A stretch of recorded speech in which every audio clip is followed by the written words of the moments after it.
Hello. I'm freezing. Hi.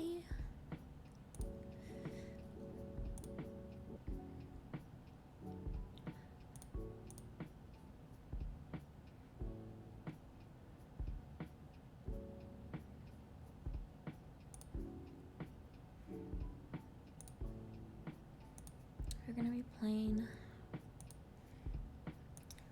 a demo of a game.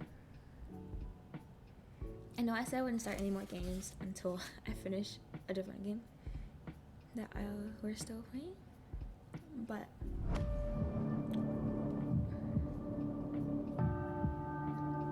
um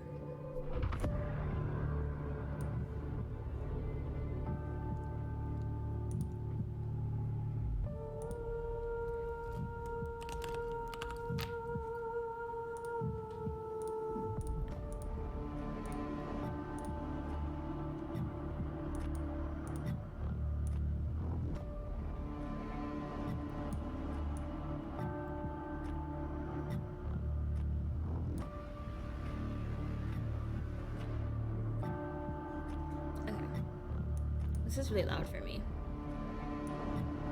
Not gonna lie.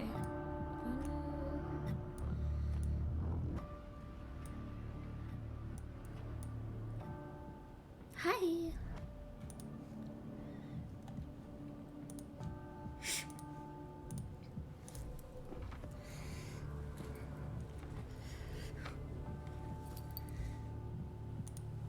Can you hear me over the music?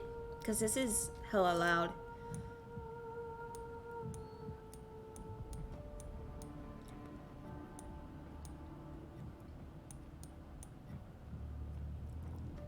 I tried to. Is like the volume okay, or should I be louder, lower? I tried. This is so loud for me. Oh my god. Okay.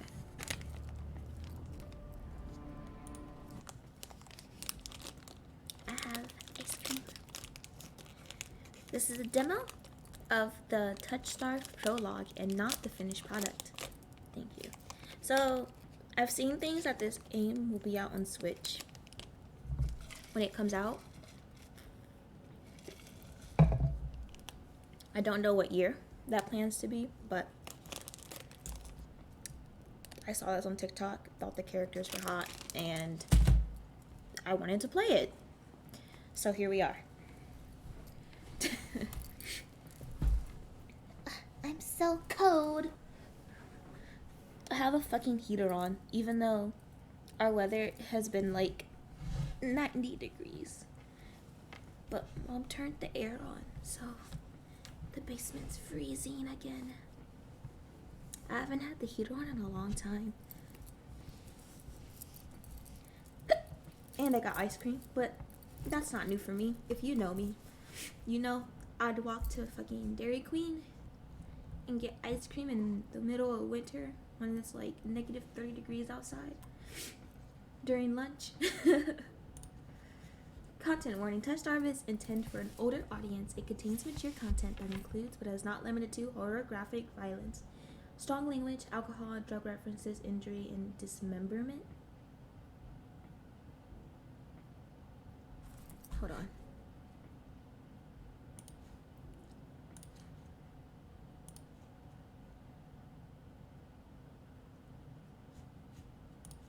Okay. Now there's nothing. Your choice matters. The decisions you make may affect the results in unique dialogue, interactions, or even choices in red text, which contain exclusive content. Try playing the demo more than once, using different options. You might even uncover a secret ending. Don't tell me that. Okay.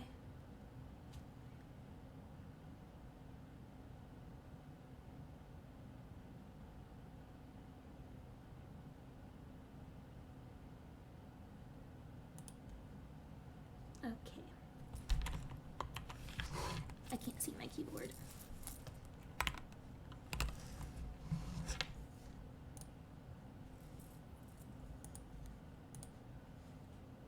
Ooh. Okay, we got music now. This world began to unravel long before you were born. You said volume's fine, right? Because I'm sitting back now. Also, let me eat my ice cream before it fucking melts.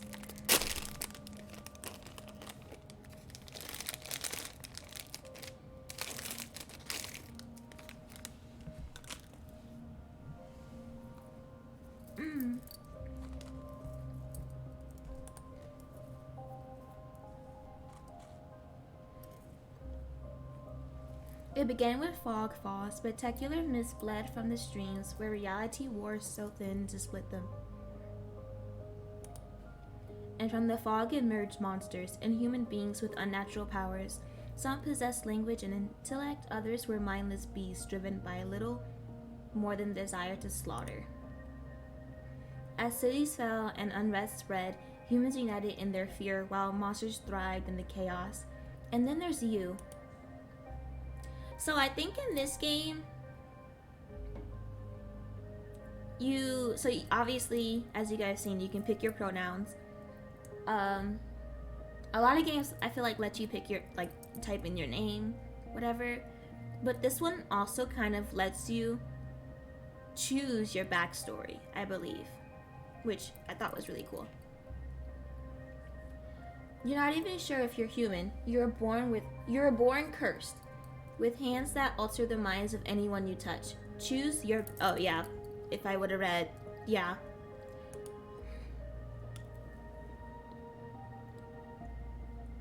Ooh. Let's see. You were raised as the oracle in a remote temple. The priest claimed you touch bestowed enlightenment, but a visiting mage revealed your curse for what it is. Following the mage's words, you fled in search of the can't pronounce that. You regularly experience unnatural premonitions that rattle your body and soul. An innate sixth sense gives you a heightened awareness of hidden supernatural presences around you. That seems cool. You were raised by society's outcasts, criminals who accepted you when nobody else would. Your partner in crime, a friend since childhood, helped you steal enough money for a cure, then betrayed you. They left you with only enough coin to travel to Cinnamon, your last hope. You have sharply honed social intuition. You can survive and even thrive in the violent underbelly of any city, using your experience with the underworld to get ahead. Ooh. So that's the Hound backstory. And then the Alchemist. An exiled cinnamon mage took you in as a child, raising you as her apprentice. She seemed to take pity on your curse, but you discovered that she was cultivating you as a test subject. You fled to the cinnamon seeking a cure. You're an experienced spellcaster with an encyclopedic knowledge of alchemy, spellcraft, and history. With a little observation, you can identify the subtle effects of magic. Ooh. Which one should I pick?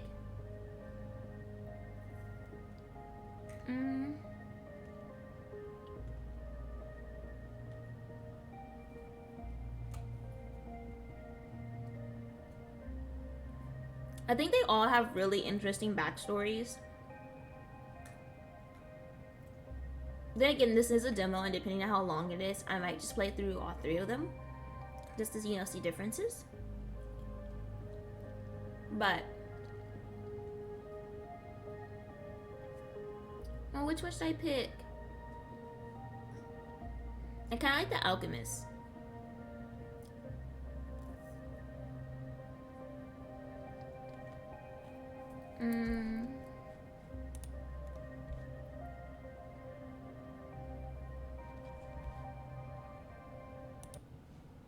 Oh, okay.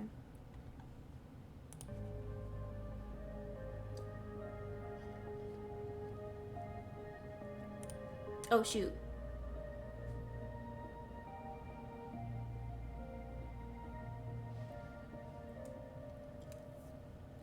Okay.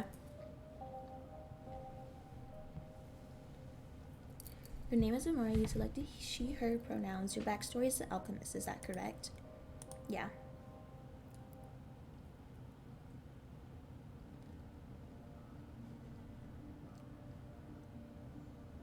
The wasteland stretches as far as I can see.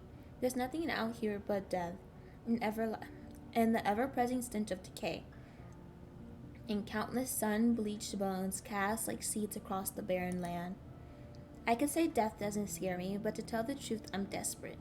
It's been 2 weeks since I joined a caravan bound across the waste.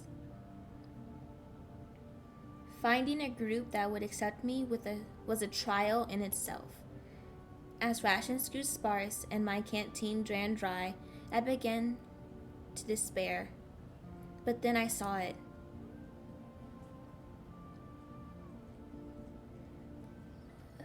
Aridia, the city of knowledge, one of the last bastions of humanity left in the world, and home to the famous academy called the Cenobium. Cenobium.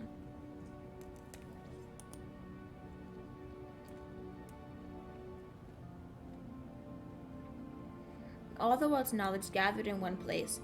If there's anywhere I can find a cure for my curse, it's there.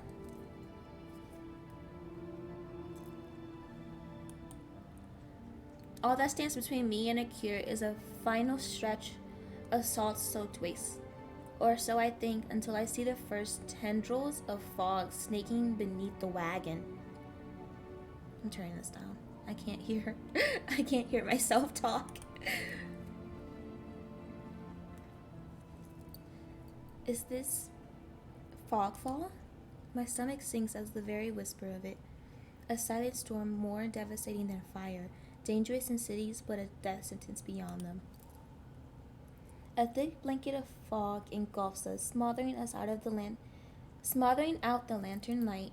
The wagon lurches to a stop. An eerie silence, heavy as the mist falls over us. The only warning we get is a strangled scream. Scream! Ah! Stay back! No! The cry dissolved into wet gurgling. That scared me. Then the wagon violently pitches to the side. I hit the ground hard. The air punched from my lungs. When I opened my eyes, adrenaline leaned suddenly. Awful clarity to the carnage around me. A trader I once shared bread with lies face down in the mud, their back reduced to long strands of torn muscle, gleaming gristle, and exposed bone. Bodies litter the wasteland. I try to rise, but my ankle explodes with pain so blinding, white blooms across my vision. Only when my eyes adjust do I see the dark shapes in front of me. A soulless stoops over the twisted form of a caravaner. I freeze, but it swivels its head. A dozen bulging eyes twitch in my direction and blink as one. The soulless lets out an ear-splitting shriek and runs at me.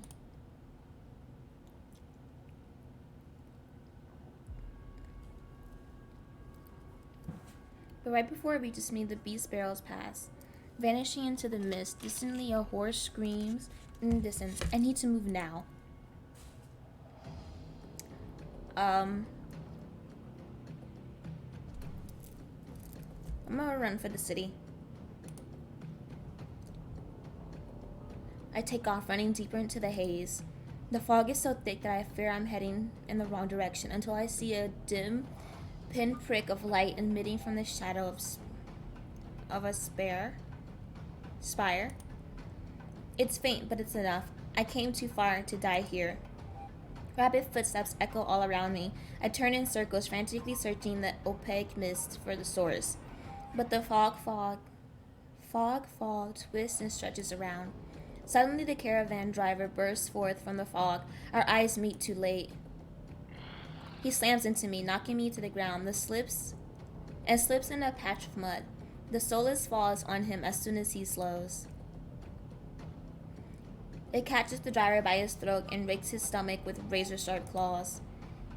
He comes apart like wet paper, splitting intestines and viscera in a streaming tide. Fighting the urge to heave, I claw frantically through the slippery muck for a handhold. Shit. My hand catches on the jagged edge of a ripped jutting up from the water. Bandages unfurl around the gouge torn deep into my palm. The pain quickly forgotten when a hand closes around my wrist. Can you stand? One of the travelers from the caravan leans over me. We need to run. They reach for my hand and I realize too late that my bandages have come undone. No, don't touch me. The sensation of their thumb brushing the back of my hand sends a shiver down my spine. All it takes is one touch. In the space of a breath, my curse takes hold. Their lips peel back into a deranged grin.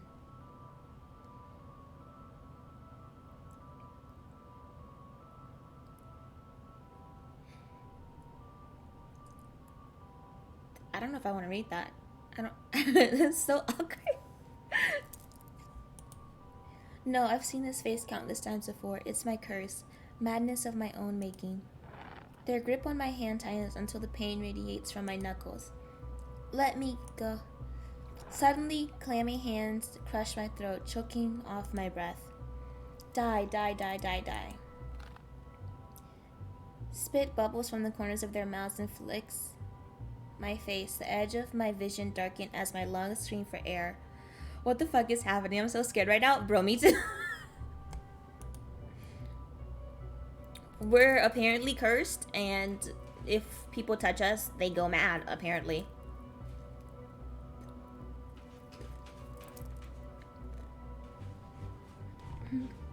Hi. Fight them off. My nails gouge deeper into the traveler's wrist, but no matter how much blood I draw, they don't flinch. The more I struggle, the tighter their grip grows. My pulse hammers in my ears, slowing with each thudding beat. This can't be happening. I'm gonna die. And not because of the fog fall or the soulless, but because of my own curse. Tears sting my eyes. No, no, no, not here. Not like this. The hand dropped from my neck, leaving me wheezing for air. My lungs burn with each ragged cough. My vision clears and the traveler face takes shape, hovering inches from mine, lips still split like that macabre smile, even as blood seeps between their teeth. They give one last shuddering breath and then slump over, the claws hooked through their stomach. The soulless shoves his body aside and glowing eyes studying its leathery skin thin as though grinning. There's a flash of claws, red spill across my vision. I thought there'd be pain, but as I sink into the murky water, all I can feel is the grit of salt filling my mouth and the icy embrace of shallow water. Distantly, I noticed an arm resting among an outcrop of reeds, mine, neatly severed at the elbow. I should have taken both arms. Without them, maybe I could have survived, but maybe I could have had a home. Instead, I died cold, alone, and face down in a desolated wasteland. A fitting end for a monstrosity like me.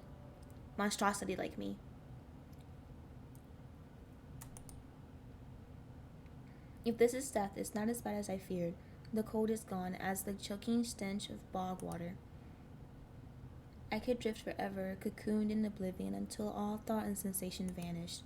No curse, nobody howling at me in madness and terror, nothing at all. The thought has a terrible appeal to it.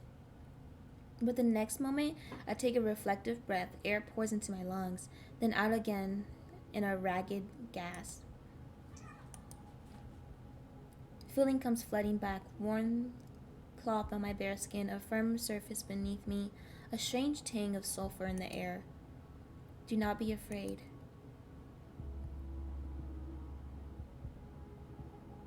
I twist my head towards the voice. Tears flood my blurry vision at the bright glow of lamplight. Try not to move. The voice is calm, steady, and commanding. But more importantly, it's a stranger's voice. One thought cuts through my mental fog. I have no idea who this is, and I'm completely at their mercy. Stay away from me. My words come out in little more than a creaky whisper. I clamp my mouth shut, hating how weak and helpless I sound. No. No? Who the hell is this?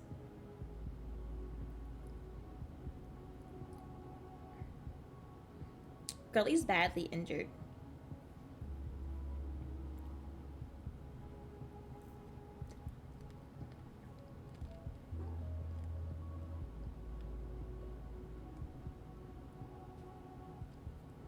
I feel as if she sits up, she's gonna break something even more.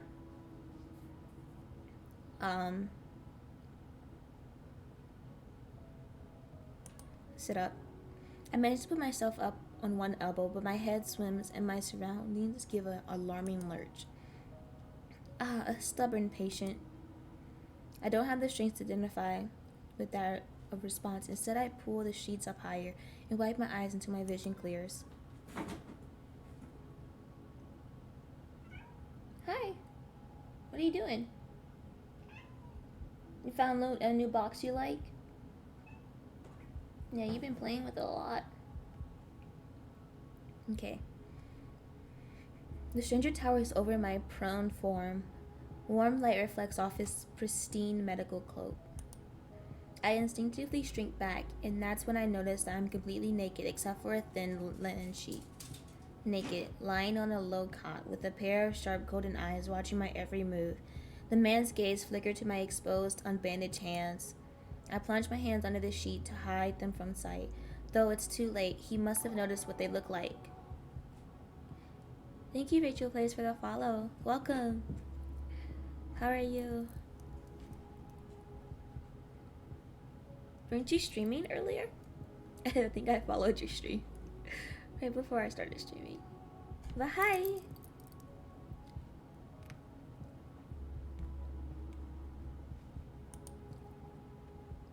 Strange, curse, inhuman. I brace myself for his inevitable suspicion and disgust. But his expression doesn't even flicker from that courteous smile. He just watches in placid silence as I struggle to make sense of my surroundings. Where am I? Who are you? Be calm. You're safe here. Whoever this is, he clearly has no idea who or what I am. I've never been safe anywhere with anyone. Even my own mentor, my teacher, thought I was nothing but a convenient specimen to be used and discarded. I scowl and pull the sheets protectively around myself. Where are my clothes? The man's golden eyes narrow slightly. A sharp sign rustles from the papers in his hand. I see you're not to be dissuaded. Your clothes are torn to shreds when I found you, but I procured replacements. With a soft creak, he stands from his chair, giving me a better view of my surroundings. I seem to be in some sort of medical clinic. Bottles of silvery alchemy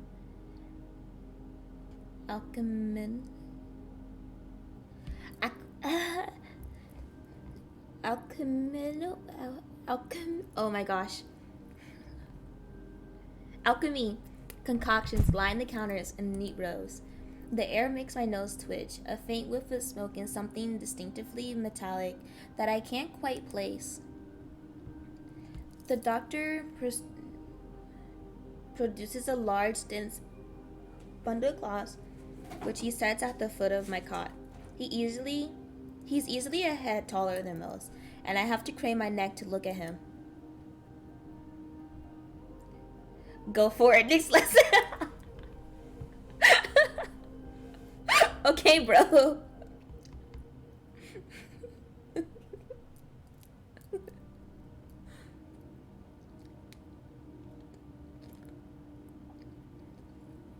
We know my reading skills ain't there, okay?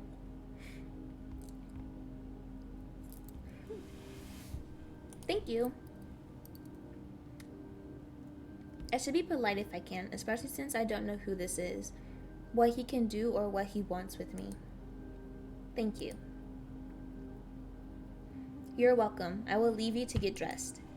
With a curt nod, he leads through a narrow door. I hear a soft click as the lock turns behind him. I count to 3 in sudden silence, then I don't hear any more footsteps. I reach for the bundle of cloth. An itch on my elbow stops me short. I reach down absently to rub it, then I freeze when my fingers meet a neat line of stitches. I know what I saw. That beast took my arm clean off. And yet my arm shows no sign of injury apart from the black stitches poking through my skin. I gingerly flex my fingers, feeling my heart race at the sensation. This is impossible. I should be dead, or at the very least gasping out my last breaths. I squeeze my eyes shut, waiting for the pleasant dream to unravel, to wake up bleeding out in a swamp. But nothing happens. The seconds tick by and my arm remains resolutely healed, with my surroundings pristine and quiet. In numb disbelief, I reach for the replacement of cloths and begin stiffly pulling them on. They're thicker and warmer than mine were, with a black woolen cloak to go with them. But there's one thing still missing: my bandages. The golden-eyed man didn't leave me with any, even though I know he saw my hands. I slide off the bed and take a few unsteady steps towards one of the drawers. If this is indeed a doctor's clinic, there must be bandages somewhere. I start opening drawers at random, and of course, that's when the door swings open once more. Are you looking for something? I whirl around, clutching a thick roll of clean bandages.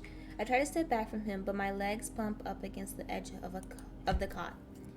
Your caution is understandable, though if I meant any harm, you would know. That doesn't make me feel better in the slightest, but he makes no move towards me, so I quickly wind the bandage around my hands. The glowing scars that molted skin disappear under a layer of clean white cotton. May I ask why you need additional bandages? I clenched my jaw. I knew it would only be a matter of time before he asks about my hands, though the way he does is strangely roundabout.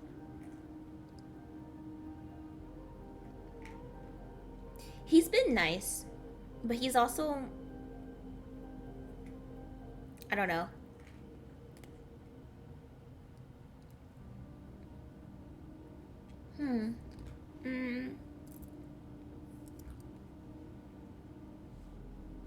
Say nothing.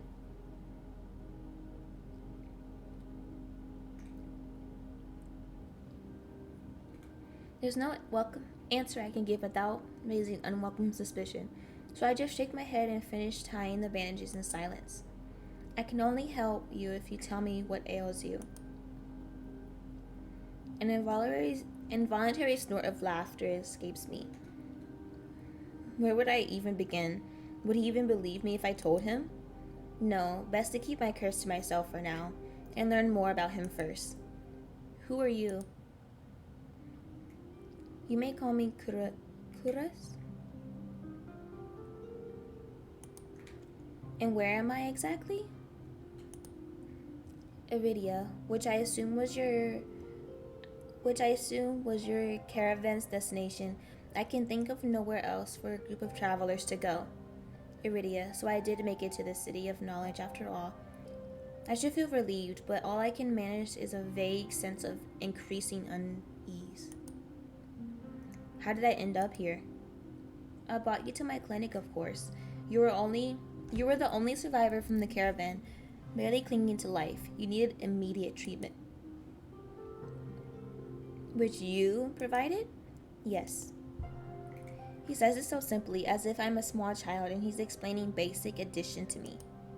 I frown and flex my fingers on my recently healed arm. Aside from being a bit stiff, it feels fine, thoroughly attached to me. You're saying that you stitched my arm back on.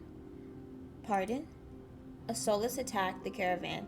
It ripped everyone into shreds. It tore my arm clean off.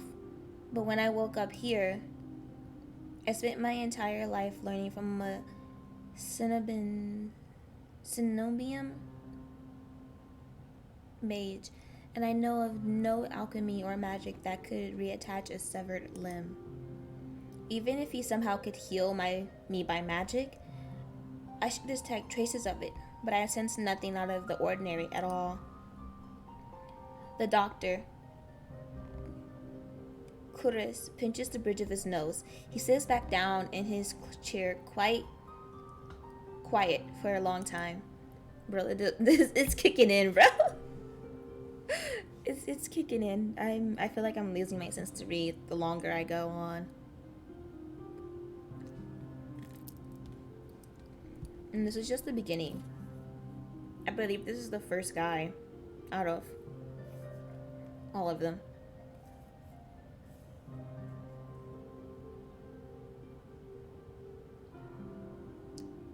Yeah, this is the first guy.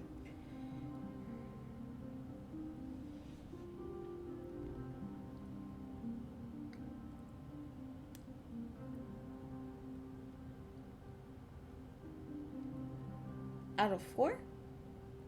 5. This is the first guy out of 5. I do not know where you come from, but Iridia is a city of knowledge and deadly secrets alike. Information is power, and it is most unwise to give or receive it freely. Since you have refused to divulge your secrets, I would not divulge mine. I do not even know your name. You're new to Iria, so I will overlook this specific breach of etiquette. However, you should not expect others to extend the same courtesy. Do you understand? How long is this demo? I have no idea, bro. But I think in the beginning it said it's just a prologue, because this game isn't even scheduled to come out until 2025, so we got like 2 years.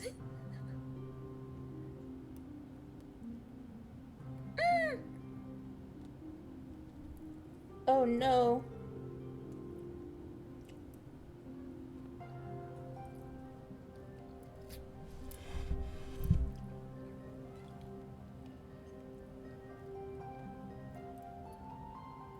My ice cream's stripping apart by the second. I took too long.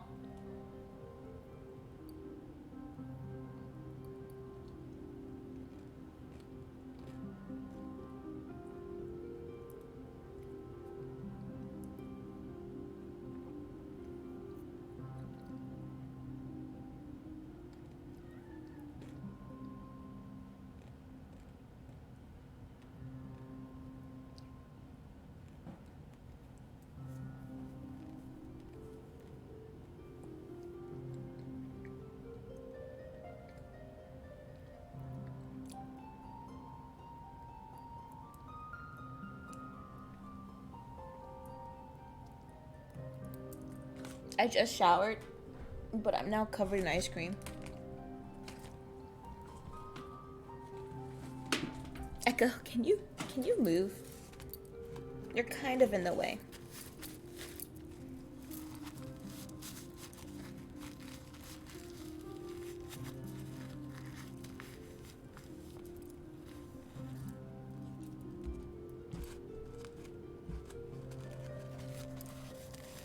I love you, sweetie, but you're in the way.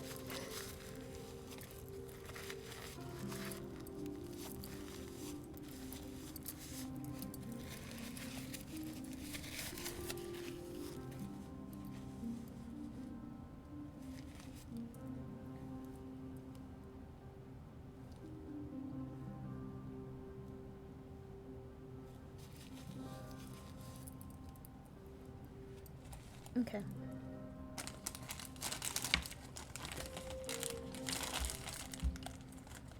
I'm just making more of a mess. Okay, I think we're fine for right now. Maybe.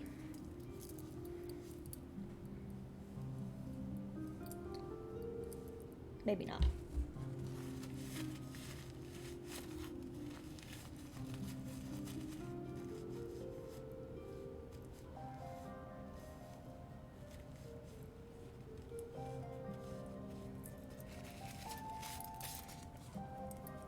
Got ice cream everywhere because I took too long to eat it. Okay, we're fine. Echo, you're kind of blocking chat. I can't read.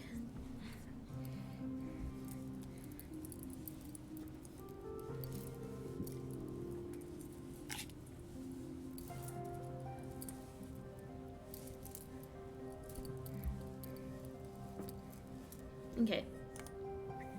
He looked pointedly at my fleshly, bandaged hands. Though I am to admit he has a point, I'm also a complete stranger to him, and he's telling the truth. He saved my life. I take a deep, steadying breath. This time, when I speak, I sound a bit more like myself. Amari. My name is Amari. It's a pleasure to meet you, Amari. There's little more warmth in his smile, his polite demeanor back in an instant. Thank you for saving me. Thank you for saving my life. I chance to smile in return. Even though he won't explain how he did the impossible, there's no doubt in my mind that I'd be dead if not for Kuras. The S is throwing me off. I can't do this. Think nothing of it. I'm not sure if he's just being excessively courteous, but his words only raise more urgent questions. But I have to ask, why did you save me? You don't know me. The question seems to startle Kuras. I could hardly leave you to die in the waste. Assisting those in need is the very essence of a doctor's duty. I've never met a doctor who also handed out free clothes. My fingers find the edge of the cloth. There's a subtle but delicately embroidered pattern around the hem. I try not to think about what kind of price Kuras might ask for such well-made clothes. No, I suppose not. Forgive my presumption. I rarely come across so fascinating a patient. I blink. What did he just say? I simply meant that if you would cling to life so resolutely or brave as such a perilous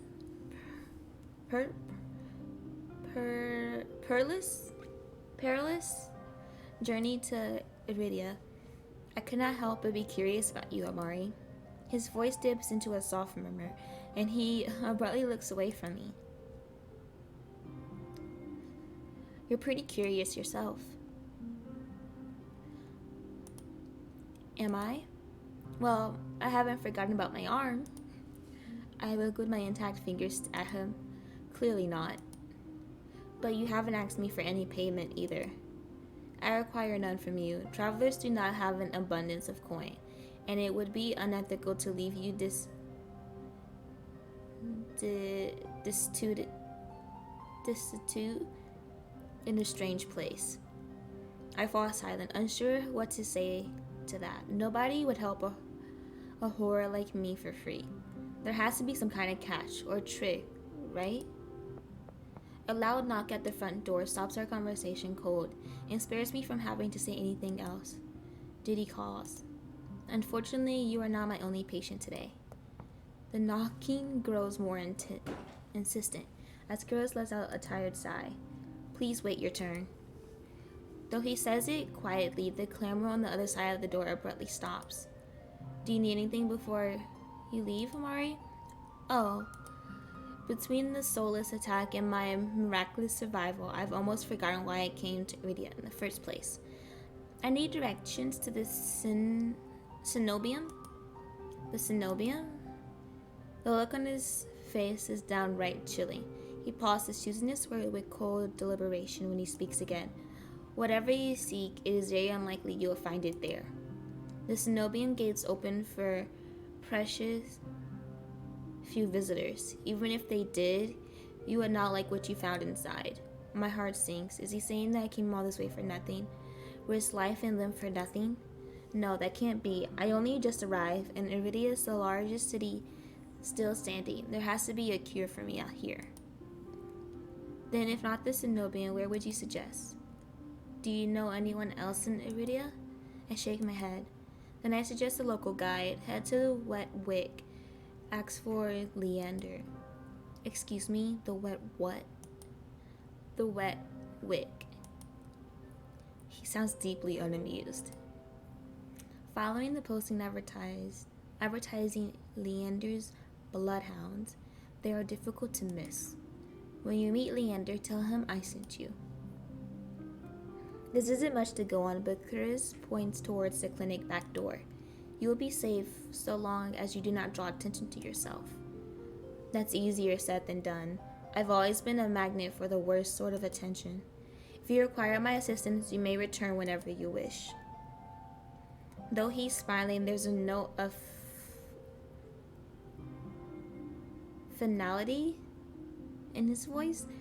Resigned to my dismissal, I slip out the back door. I found myself standing in a narrow and rather gloomy alley. I pulled the new cloak up over my nose, stepping over the contents of chamber pots that have been emptied onto the street. Something weighs heavily inside one of the cloak pockets. My coin purse. Everything's still inside, every last coin that I had scraped together for the journey to Iridia. It doesn't even look like it was open. There were so few coins to begin with, they probably weren't worth stealing. I glanced back at the clinic's closed door. Curious didn't take any payment. He didn't even ask for a future favor. But he also said that in Iridia's secrets are power. Does he expect me to give up mine at some point? That's not exactly a comforting thought. Still, no matter why he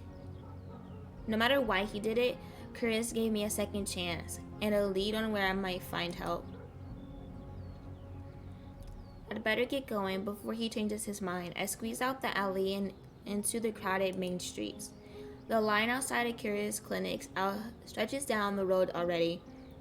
Two thin peddlers queued alongside withering elders.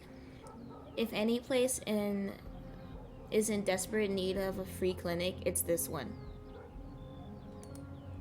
The cobblestones are treacherously rough under my feet, deep grooves worn between them by regular flooding and decades of hard use. I knew Iridia was a river city, but I didn't expect it to look so eroded. The buildings are very tired and dilapidated, all crammed together in narrow streets. A child darts by, clutching something greasy wrapped in paper. It smells of fried food, drifts over to me. My stomach gives a faint gurgle. This morning's catch, fried up, hot and fresh. Not too many eyeballs today. That sounds disgusting, but I'm starving, so I duck my head under the stall's grubby yawning. A large fish leers up at me, its 3 bulging eyes still visible through the thick layer of crispy batter. The vendor gives me a gap-toothed grin. What's the cheapest thing you've got? The vendor points to a metal basket of what looks like long strips of savory fried dough. Fresh long lads, 3 copper apiece. Don't burn your mouth. I take the coins out, counting them gingerly. At this rate, I might not even be able to afford dinner. Reluctantly, I drop the payment on the counter and take my meal. 2 streets later, I pass under a wrought iron archway adorned with dangling garlands of red and pink lilies. The building in this quarter are all dazzling riot of color, painted walls and tinted glass everywhere I look. Sheer red and pink curtains flutter in open doorways.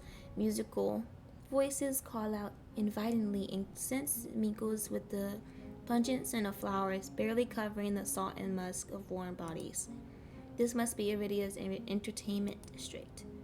I'm polishing off my food and dusting the crumbs from my hands when I spot a poster. It features the silhouette of a smiling man wearing a single dagger-like earring and the words Bloodhounds printed above his head. A motto, as above, so below, circles the artwork. If Leander is the leader of Bloodhounds, then the face printed on the poster is likely his. I follow the line of identical posters around a corner and nearly hit my head on a precariously dangling wooden sign. Looking up, faded orange letters read, "The Wet Wick." The facade of the building looks like it's seen better days, but I hear faint music and laughter coming from inside. The inside of the bar is a far cry from the abandoned exterior. It's not even midday, yet most of the tables and booths are occupied by a loose assemble of people in matching green cloaks. I'm no stranger to bars. Sometimes I would take my books to the local tavern for a change of scenery. But I much prefer quieter places. A curious courtesy glance doesn't turn up anyone with a dagger-shaped earring. I'm about to head towards the counter when a chant arises from the center of the room. Show, show, show. The remaining green cloaks abandoned by the bar and their booths to rush towards the center of the room in a sudden torrent. There's no time to move out of the way. I'm caught sweeping along the ale-stenched current. Hey! Rhythmic chants drown out my voice. I thrash, throwing my elbow as the press of bodies grow heavier. My hips knock into a table. I grip it, holding on tight and to steady myself. But the crowd is still. The chanting stopped. A pair of gilded boots stride across the tabletop. Seriously? You dogs? Again? Scattered laughs and cheers rise from the audience. I drag my eyes upward. A well-dressed man stands on the table in front of me, his broad shoulders framed by the thick lapels of a trench coat. This really is the last time, all right? This time when he speaks, the audience falls silent as though bewitched by his magnetic presence or rich, low voice. But nothing is as captivating as his smile. He beams at the crowd around him, a performer on his makeshift stage. Don't blink or you'll miss it. He laughs and the dagger-shaped earring dangling from his left ear catches the light in a flash of gold. It was seen I found a Leander.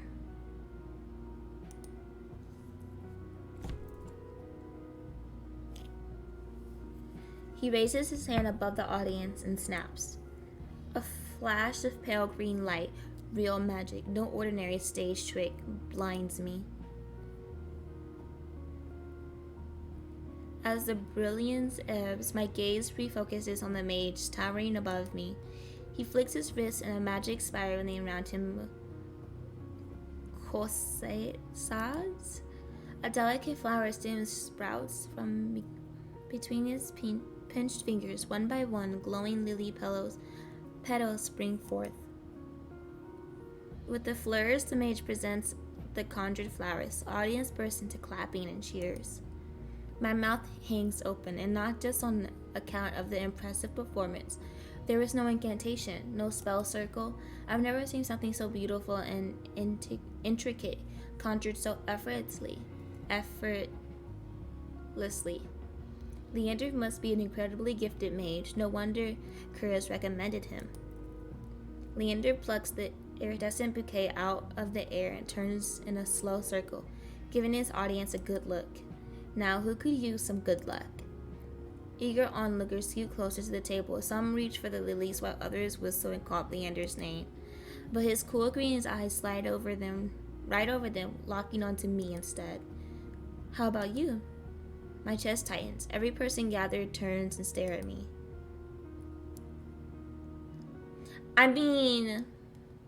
But we're also coming to ask him for help.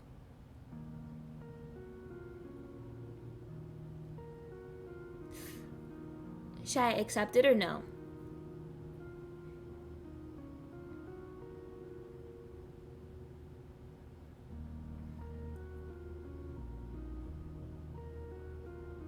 Take the flowers, refuse the flowers.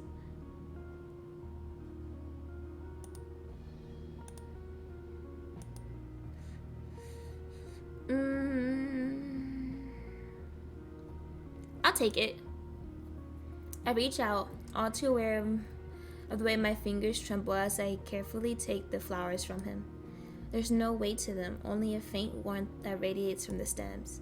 As soon as the flowers leave Leander's hands, their light dims. They fade away in a shower of opalescent light.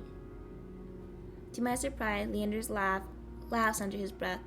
That's the problem with flowers. They don't last long, but they leave an impression, right? He grins at me, and I find myself smiling back.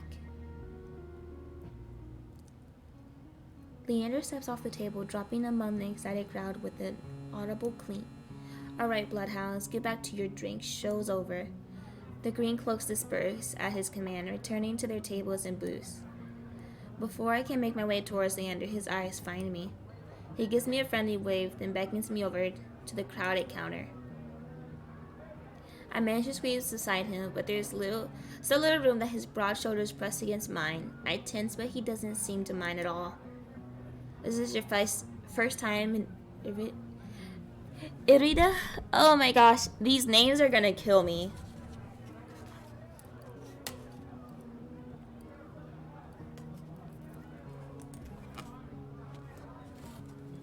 Depending on how long this demo is, I might not do Hogwarts today. He says it lightly with a genuine air of curiosity. Oh my gosh. Do I stick out that much? No, but I'm certain I remember seeing a face as lovely as yours round Lowtown. My eyes flicker to the polished countertop. I'm not used to flattery, and being this close makes eye contact difficult. As if on cue, the bartender approaches us. What can I get you? Surprise me, and add anything my friend wants to my tab. I wasn't expecting the generosity, but I have to admit I do feel a little thirsty after all the fried dough. Water's okay. Water's fine. While the bartender leaves to fix our drinks, Leander leans his elbow on the counter. I'm close enough to notice the purple shadows under his lower lips. His eyes wander over me in return, but when they lock onto my bandaged hands, a sour taste rises in my throat. Here comes the questions. So what brings you to the Wick? Curse sent me? He pushes his hair back from his forehead, but immediately falls right back into place. So it's about work. The bartender pushes a pair of glasses our way. I don't realize how thirsty I am until the cool water touches my lips. I drain the water in a single gulp. Leander takes a deep swig of his beer and lets out a satisfied breath. How can I be of assistance? I need to get to the Cinnabon. As soon as the word cinnamon leaves my mouth, the entire ball falls silent. Bloodhounds twist around in their seats to gawk openly. Finally, an especially drunk one speaks up. The hell are you bringing up the cinnamon in here? Throw him out. This is the bloodhound territory. The vitriol catches me off guard from the angry looks thrown my way. It's clear I've broken some unspoken rule just by mentioning the Cenobia. But when I glance at Leander, he's drinking as though he hasn't noticed the uproar. Only when he catches my looking does he lower his glass. For the love of... He drags a hand down his face. Hey, keep it down, will you? This is business. I tense and expecting an argument, but the outspoken bloodhounds silently return to their drinks. Only a handful continue to watch me warily. Sorry about them. The Cenobium.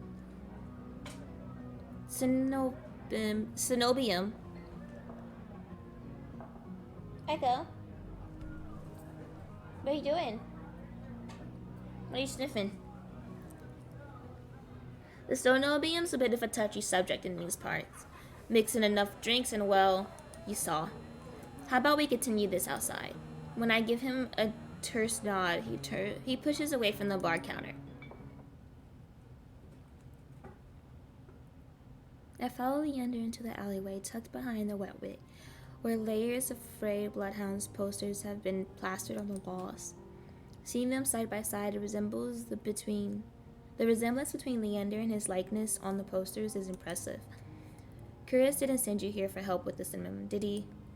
From the look he gives me, he already knows the answer. I glance away. No, he didn't.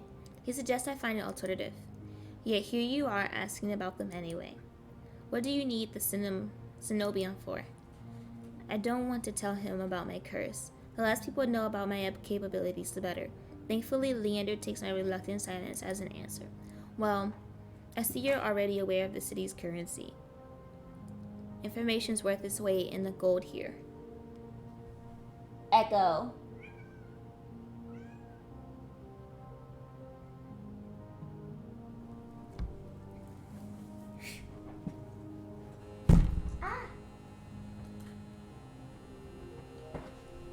I'm taking my chair with me, apparently.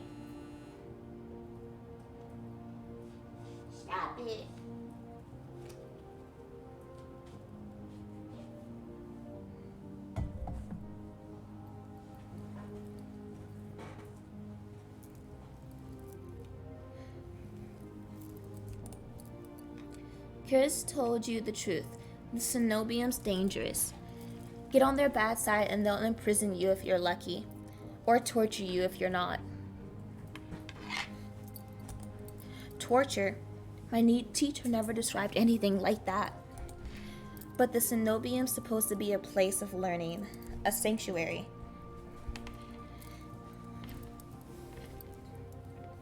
The Cenobium's always been heralded as the last bastion of human knowledge, a shining beacon of hope in a world steeping in nightmares. If any place held answers, it would be the Cenobium, and that's why I came here. That's what they want you to think, but things that seem too good to be true are often just that. Such a simple statement, and yet it leaves me reeling. If it's true, if I stalked everything on a lie, then what now? Leander clears his throat, but as I always say, there are solutions to every problem and alternatives to every solution. He clasps his hands and turns to me with a brilliant smile. That's why Curious pointed you to the Bloodhounds. Let me help you, whether it's hunting soulless, finding people, or recovering stolen valuables, we can do it all, and free of charge. I'm shaking my hand before he can finish his practice speech. My patience is wearing dangerously thin. Listen, I appreciate the offer, but my problem can't be solved by a group of good Samaritans. To my charge and Leander slowly nods. Then your problem must be fairly serious. And if the Cenobium's your first choice, you're searching for a magical solution, aren't you? When my eyes widen, he nods along, as though he suspected all along. I'd be happy to help you out. That is, if you tell me what ails you. Leander might not work for the Cenobium, but if his show was any indication, then he's stronger than the mage who raised me. She couldn't do anything about my curse, but maybe. I'm silent, plagued by indecision. I don't know if I can trust him, but it's not like I have any alternatives. I hate to admit it, but this could be my only path forward. My confession comes out in a pained whisper. I'm cursed. Cursed. Oh, now I'm very curious. What kind of curse? Something ancestral or recent? He looks me up and down, taking into my face, my eyes, and finally my hands. It's your hands, isn't it? I wait until I'm certain my voice will remain steady before answering. My touch is dangerous. It changes people, hurts them. Before I can even finish, Leander begins to take his glove off. He tugs his left hand free and flexes his fingers. Let's see it. He offers me his hand. A prismatic flash of magic ripples across his palm, an enchantment for protection, but I'm already streaking backwards. I can't. I don't care how confident Leander is, I can't bring myself to hurt him. To see his kind face twist into a mask of madness. Believe me, it isn't an ordinary curse. I'll be fine. Perhaps where you come from, your affliction was strange and one of a kind.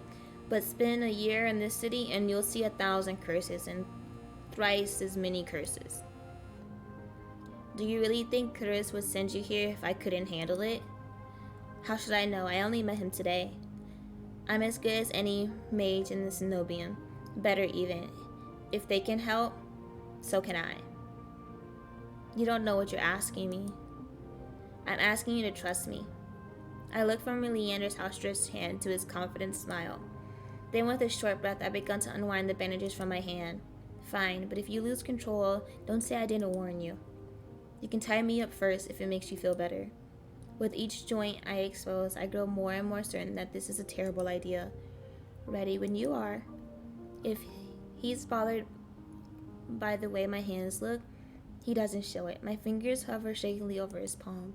3, 2, 1. Touch him.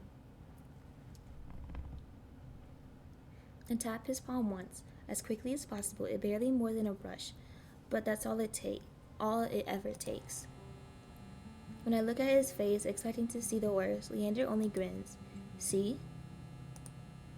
It can't be. This time, when I reach out to touch Leander's palm again, he catches my wrist before I can pull away. I told you there's really nothing to worry about. He trails off when my thumb brushes the soft skin of his interwrist. I search Leander's face for traces of madness, but his eyes remain clear, soft green.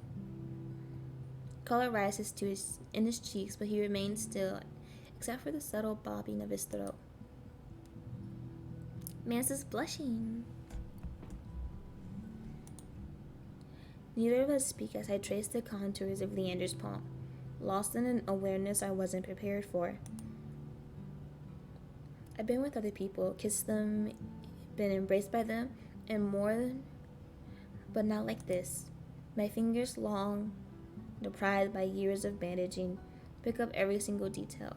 The grooves of his palms, the smooth shell of his nails, the pulse of his heart. For as long as I've lived, I've never been able to hold someone's hand, not without dire consequences. I've never realized what I was missing until this moment. While Leander's pulse is steady, mine is hammering as fear gives way to excitement. My hand slides over Leander's wrist and up his forearm where smooth skin abruptly gives way to the raised scar by the edge of his sleeve. It matches the one that runs from his collar to cheekbone. Could it be the same wound? I glance at Leander's face, and his lips part as he considers his words before speaking. Am I the first person you've been able to touch like this? My hand goes still on his arm. So far, I'll admit your touch makes it somewhat difficult to stay level-headed, but not due to your power.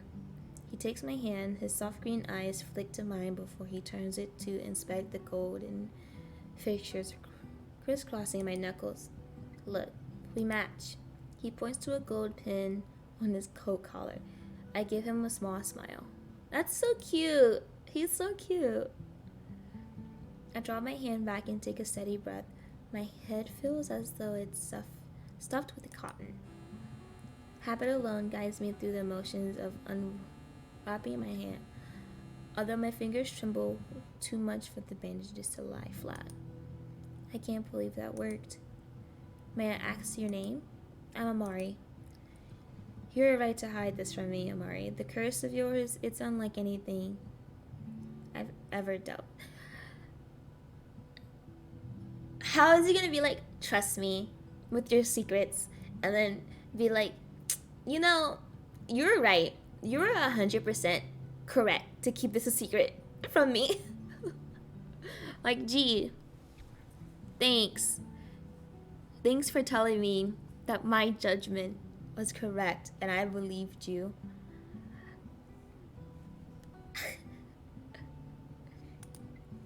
I can tell you're discreet, but you'd best not go showing that off to anyone else.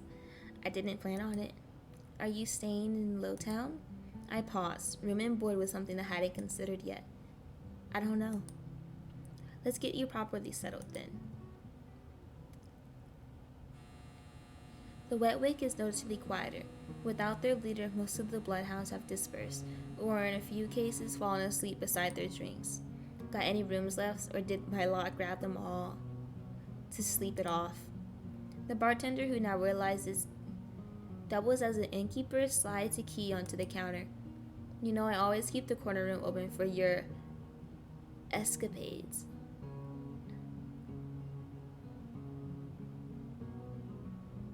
Side-eye.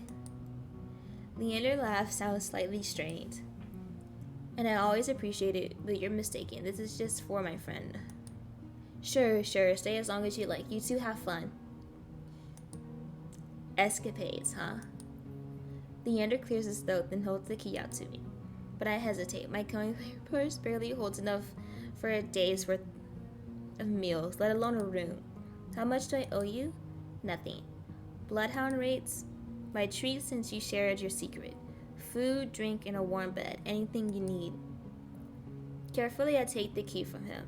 It's small but weighs heavy in my palm. I never expected to have a warm bed in Irida, let alone free meals. Thank you. Go explore. You'll find many roads in Irida, each leading to different answers. But if you need a reprieve from what haunts you, come find me. Just be careful.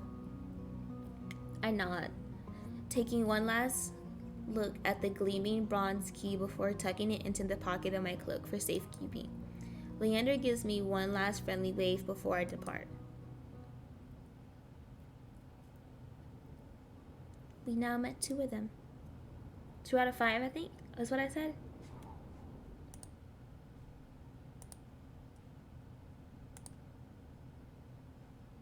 key.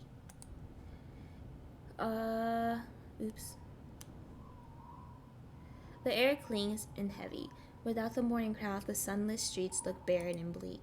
Even the peddlers are long gone. Only a pair of crows remain quibbling over the stale crust in the gutter. I feel a ridiculous pain of envy. At least they've got reason to fight. I've never felt so lost. Curious and Leander both made it clear that the Cenobium can't be trusted. But I came so far, endured so much. I need to see the Cenobium for myself. If only to satisfy my curiosity, I should have asked someone at the bar for directions before leaving. I'm about to turn back when a shadow passes over me. A cloud, I think, until a puff of hot breath tickles the back of my neck. The shadow runs down the street in rivulets. Formless dark spreads like ink into blotted shapes. Claws stretch, a muzzle spit opens to reveal long, jagged teeth. A growl rumbles so low and deep I feel it. I want to run, to scream, but I feel trapped, as though the slightest move or a single breath would snap the jaws around me shut. No, I won't let it end like this. If I'm gonna die, I want to see what got me first. I steel myself, then turn. The shadow vanishes as quickly as it came. I'm left standing in the middle of the street, alone except for a figure reclining in the shade of a nearby stoop. Bless you. Bless you.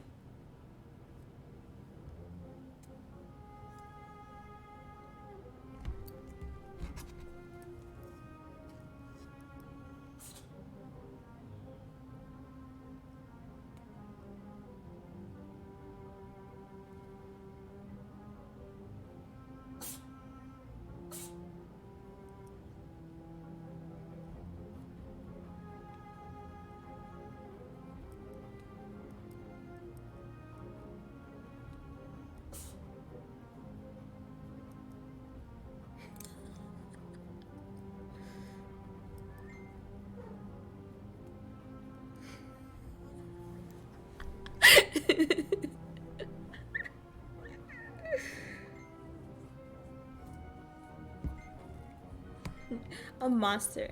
That much was clear from a glance. One that could nearly be mistaken for human if not for the tuffled ears, the tail curled around his ankle.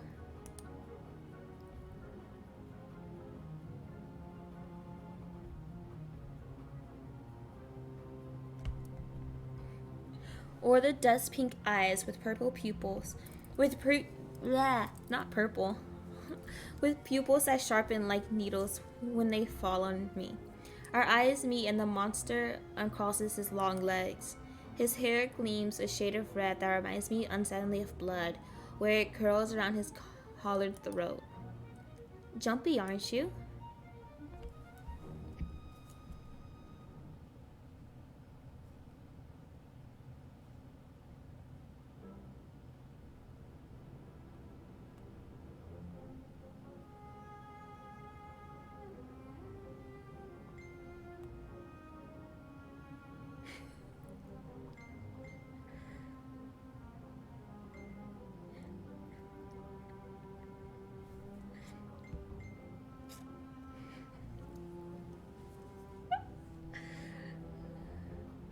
His tone is so light and carefree that I glance over my shoulder to make sure he's speaking to me. When I look back, the stranger props his chin on his knuckles and regards me with an inscrutable little smile. Didn't you see the shadow just now? It was massive, moved like a beast. Even as I speak, I'm aware of how ridiculous I must sound, but the stranger's smile doesn't falter. The only beast I've seen in the Wicks drooling regulars. Though this did catch my eye. He stole the key! With a flourish in his hand, my in-room key appears singly from his fingers. It's on its chain, glittering when it catches the light. My hands fly to my cloak pocket, and sure enough, I find them flat. He crooks his fingers, beckoning. I've already taken 2 steps forward before some Stifled instinct stops me. Something feels wrong. I'm still on the edge, thrumming with so much adrenaline that a stranger's shadow flicks at the edge of my vision. I always attract the worst kind of attention, but I can't get rattled now. Who said that's my key? Who said that key's mine? His smile widens enough to reveal pointed canines. Saw you drop it. You really should be more careful. City like this, somebody might take advantage. A bald-faced lie, said without a hint of irony. Said, yeah. I can't figure out how he picked my pockets under my nose, but I'm certain he took my key, and I need it back. I approached the man, careful to keep an arm's length away. He doesn't look dangerous, but the most deadly ones never do.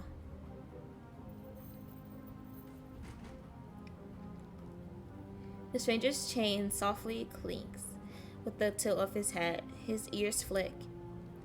Keeping your distance? I'd be stupid to trust you. You think I stole your dingy little key from all the way over here?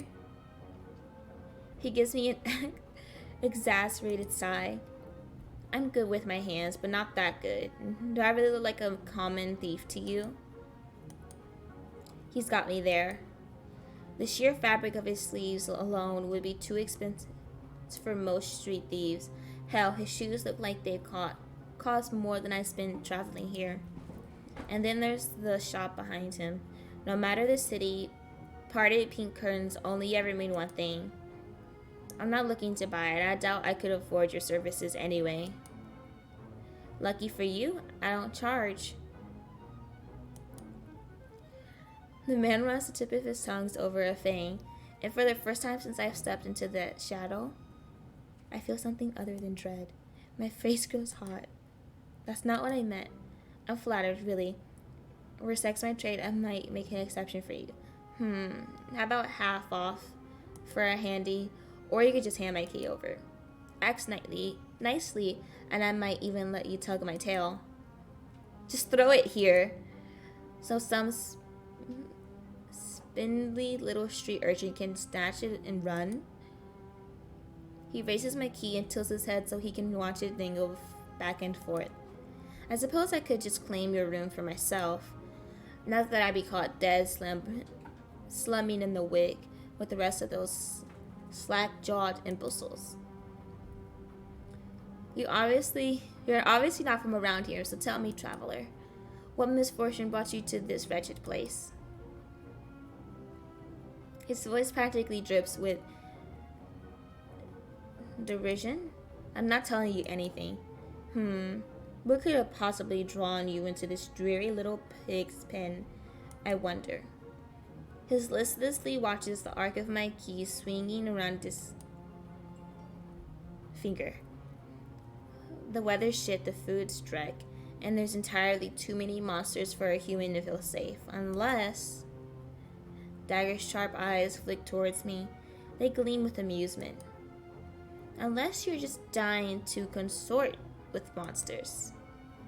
By now, my embarrassment has worn off, leaving shivering impatience in its place. If this is a shakedown, it's the most frustrating one I've ever heard of.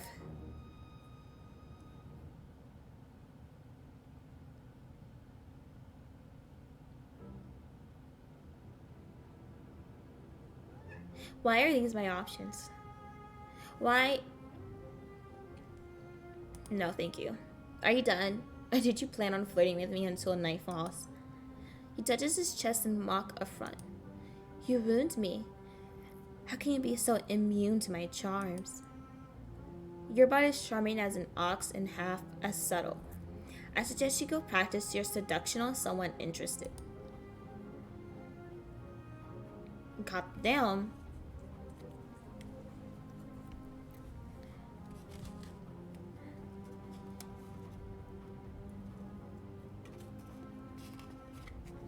That earns me a burst of breathy laughter.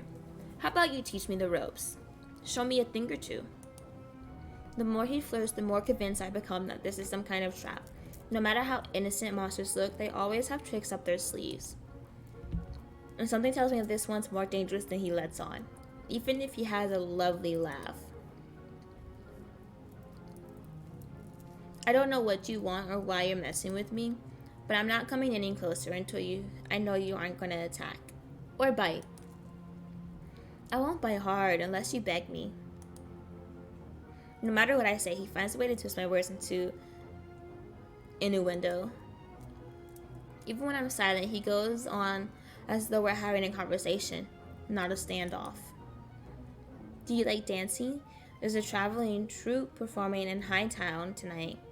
Their ludus is utterly exquisite, truly a performance to die for. There is life in this dreadful place if you know where to look. You sound like you know the city well. The man gazed fixed from me to the key dangling in his fingers. Naturally, this dump is little more than a miserable little smear when I first arrive. Hightown, Lowtown, I know Irida like the back of my hand.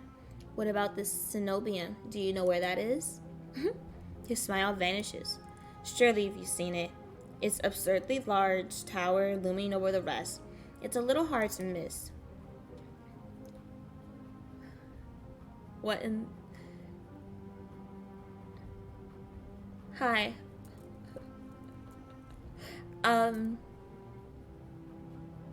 I can't explain. He must mean the spire I noticed when I first caught sight in Irida. The cenobium's overrated, forget about it. I can show you things those stuffy boars in their... Okay. Limdick Tower couldn't even dream of. I've already got plans. Oh, have you? Some pressing matter at the cenobium, lunch dates with the librarians, tea time with the most esteemed Okay. That's my business. What's the matter to you? I square my shoulders and an amusement bleeds out of him. Your loss. The stranger finally, bored of his tenacious game, extends his hand towards me. The key rests in his palm, neatly dividing the skin and leather. When he makes no other move, I reach for the key, but as soon as my fingers graze through the brass, his hand springs round my elbow. Hey. I've lost my charm to my bracelet. He hands me down and I staggers. My soul slip on the steps. For a sick moment, I fear my bandages might unravel under his touch, but he's careful not to disturb them even as his fingers dig into my arm. I knew I smelled blood. You reek of death in the road, and that fucking doctor.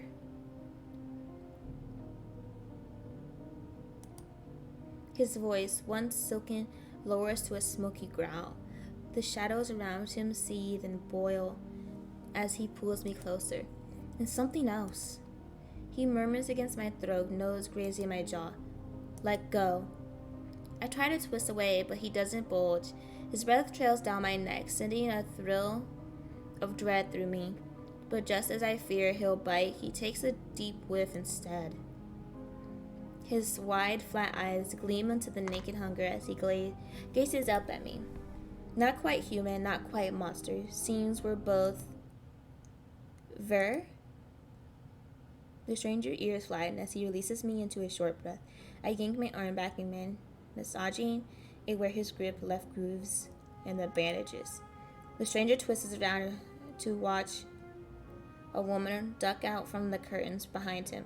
Her cenobium uniform is nearly identical to the one my mentor kept tucked away in her closet. I leave you for all of 10 minutes, and you're making trouble again? Will you quit harassing a tourist? The stranger, Vera, take it, rolls his eyes and flashes the cleric a withering smile. So suspicious. Can't you see this is a friend of mine? A natural liar. He grins at me and his tail swishes minutely. The woman purses her lips at me, clearly unconvinced. I open my mouth to correct him, but Vert cuts in. I was graciously offering my dear friend some free advice. Though his voice remains light and cheerful, his expression darkens. Danger dawns on you like a moth to a flame. It will always find you given time. The woman clicks her tongue, as though she heard the recital tone of 102 times. Word of advice: don't take free advice from lazy foxes lounging in the street. This crook would sell water to a drowning man for the sheer enjoyment of it. She shrugs off a wilting look from Vare. Oh, please, any friend of yours knows it's true. Now hold still. Vera rises gracefully at her approach. He pushes his hair aside so it drapes over one shoulder, exposing a long line on his neck. And suddenly it dawns on me that the jingling round I heard earlier wasn't coming from the harness attached to his collar, but a leash. A heavy iron chain wound round a hitching post and padlocked to the back of his collar. Ver posed deliberately to hide his leash from me. The woman produces a key ring from her pocket. She rifles through the dozen identical keys before selecting one and sliding it into the lock. Come on, unless your friend's tagging along on our merry little soulless hunt. They're hunting for solace inside the city.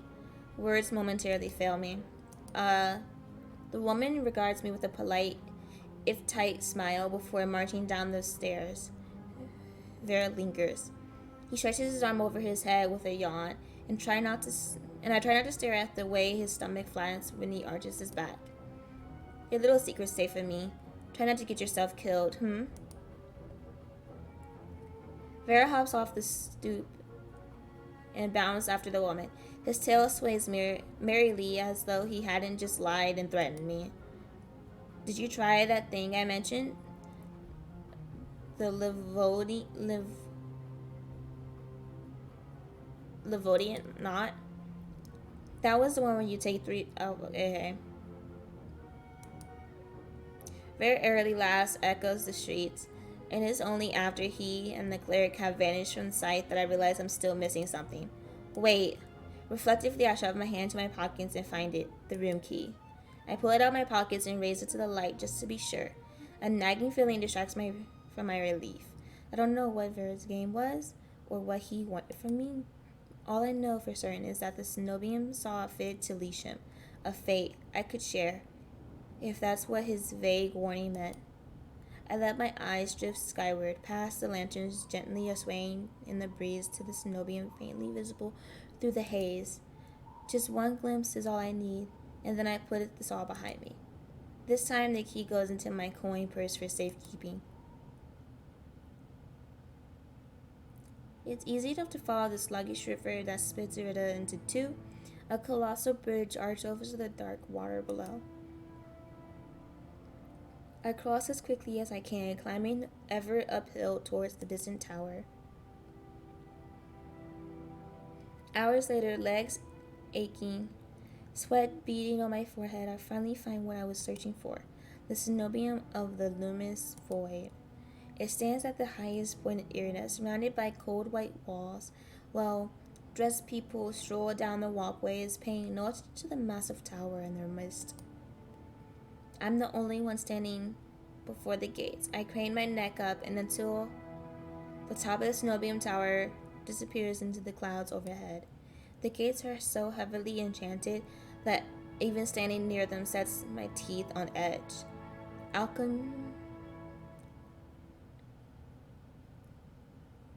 Academically reinforced locks, invisible sigils of alarm, and who knows what else. Knocking seems to be a terrible idea, but I don't see any other way of making my presence known. I'm halfway up the steps when something moves in my peripheral vision. A shadow of figure crouches beneath one of the white walls. They reach out and tug on a vine as if testing its strength. Oi, you there. The shadow vanishes as quickly as I spot it, and a grunt-facing man in a crisp charcoal uniform marches up the steps towards me. Ugh, another tourist? Get out of here once you're done gawking. A dismissive waves accompanies equally dismissive words, and he turns on his heels without even waiting for an answer from me. I look back at where I saw the intruder, but there's nothing, just the leaves blowing gently in the cool breeze.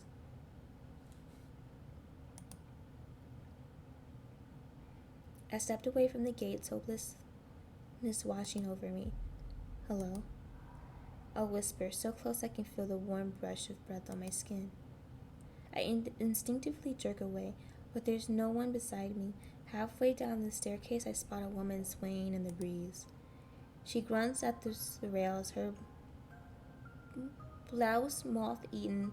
I'm unable to take my eyes off her, not because of the way she smiles a little too wildly, or the way her tousled braids look unbrushed for days, but because her eyes shine a vibrant, unnatural crimson.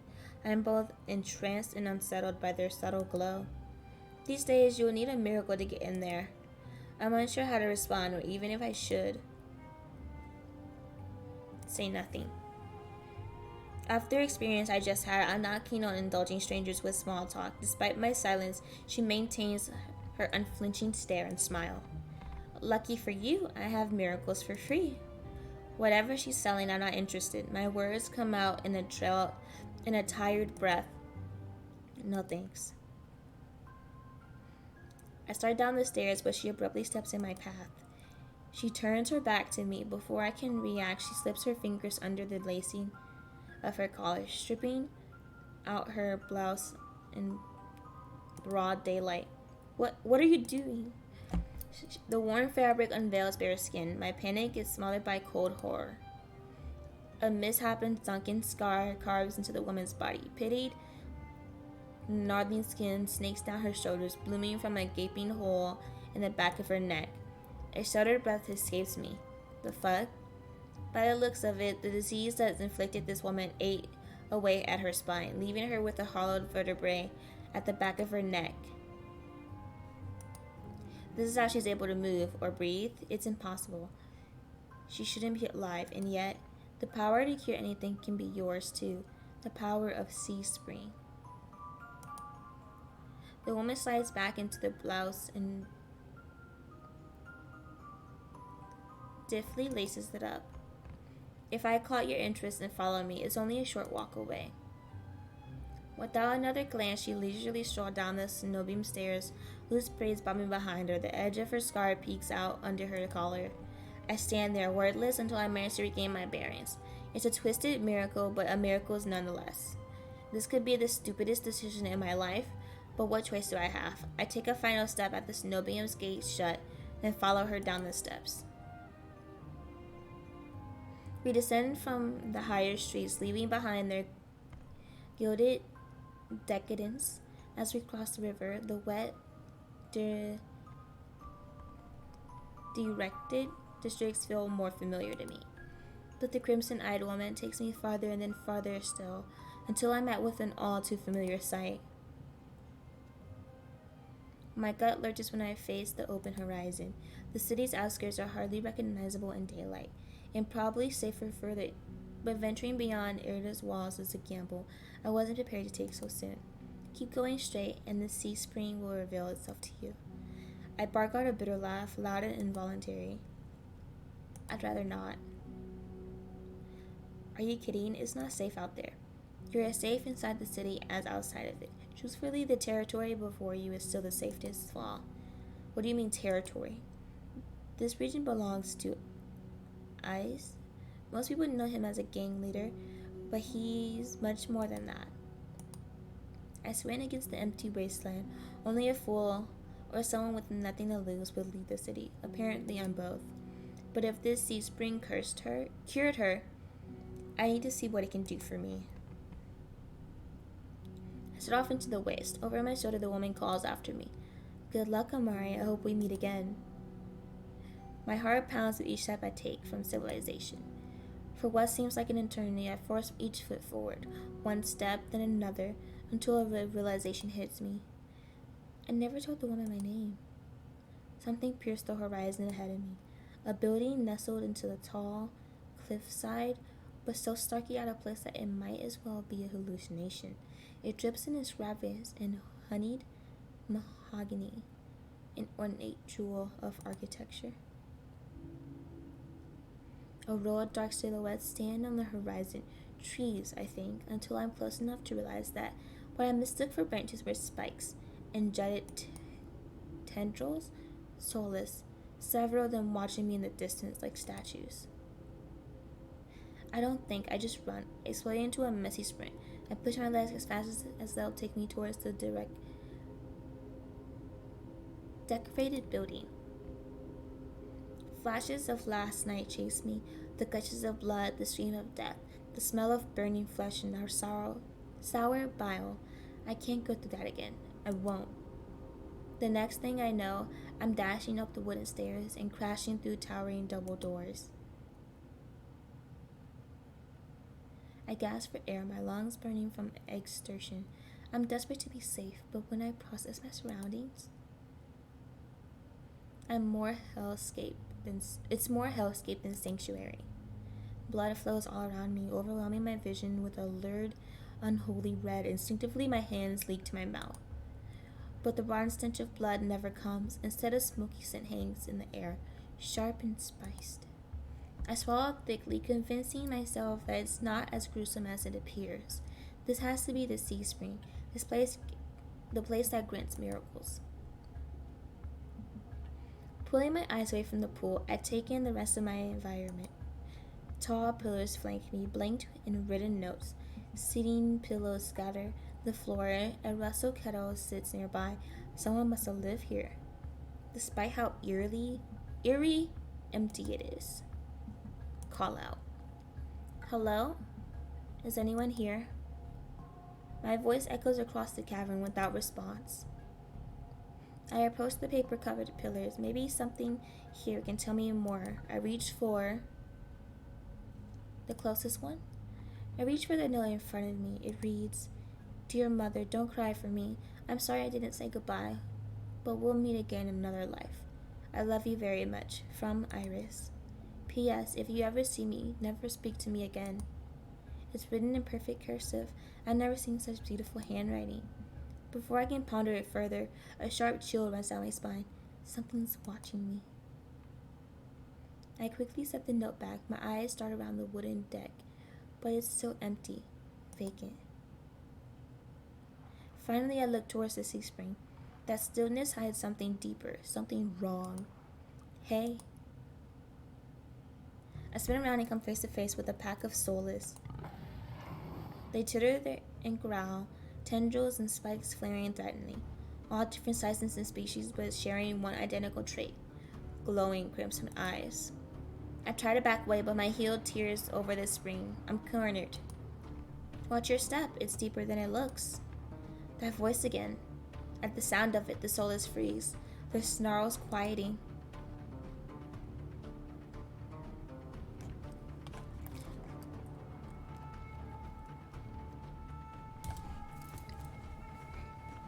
I search for the voice's source and find it above me, lounging in the rafters. "You look lost, little sparrow." His gaze is violence crimson, one that shears through me, leaving me feeling raw and exposed.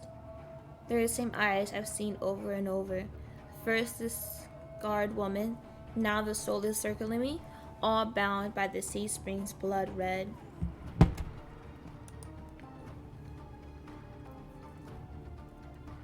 In the shrouds of darkness behind him, shapes like massive tentacles twist and coil around the wooden beams.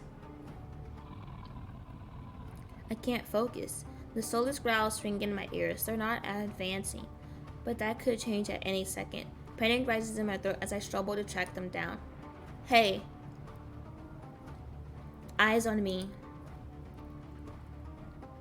My stomach rolls as I tear my eyes away from the soulless. Don't ignore someone who's talking to you. It's not polite. For a moment, anger knocks my fear aside. Who is this bastard? I'm distracted.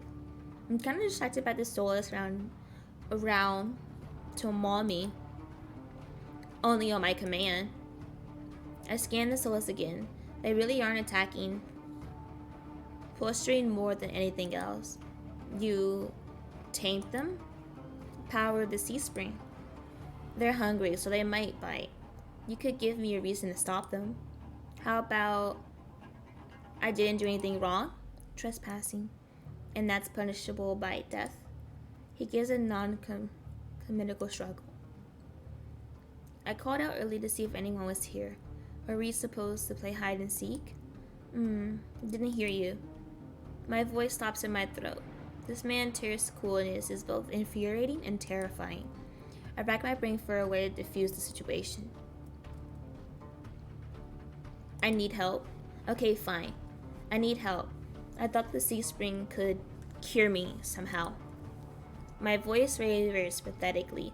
Honesty has never been my strong suit. He cants his head to the side, appraising me, but doesn't respond. I fidget nervously. I'm telling you I came here for help. Are you listening? Your hands. Alarm jolts through me. I hide my hands under my cloak.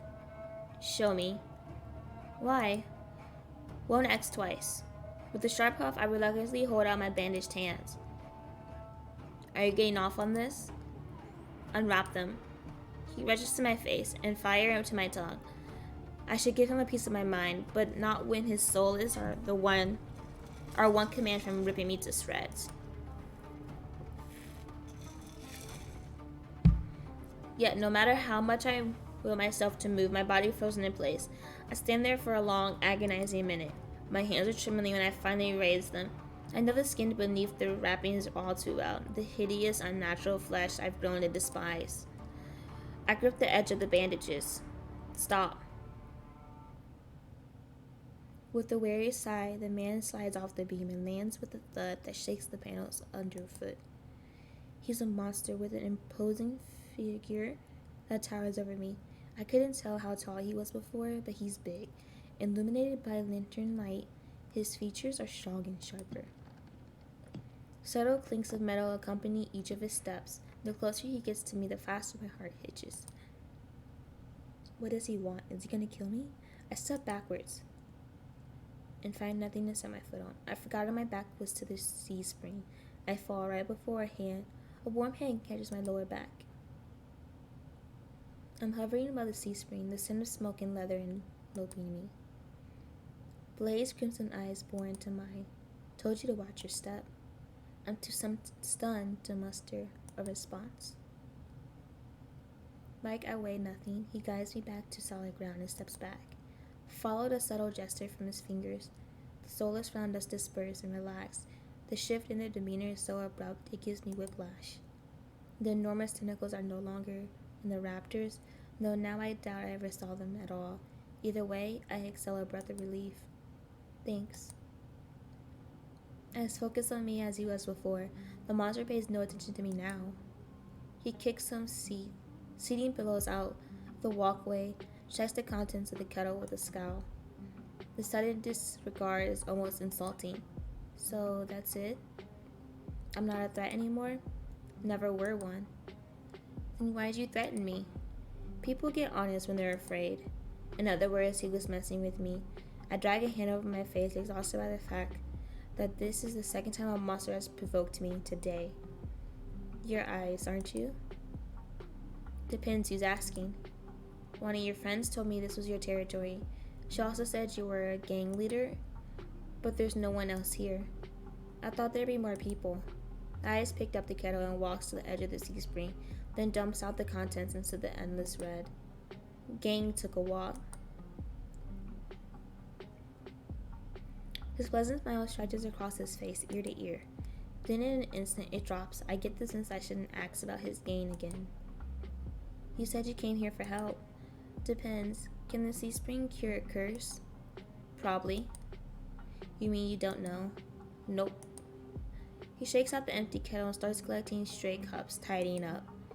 My frustration builds. I narrow my eyes at him in a questioning glare.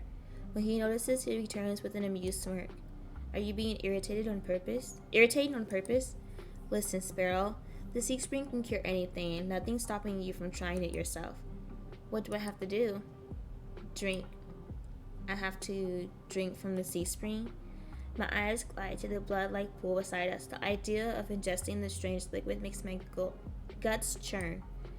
It's not as if I'm adverse to elixirs or decorations. I've made my fair share of them.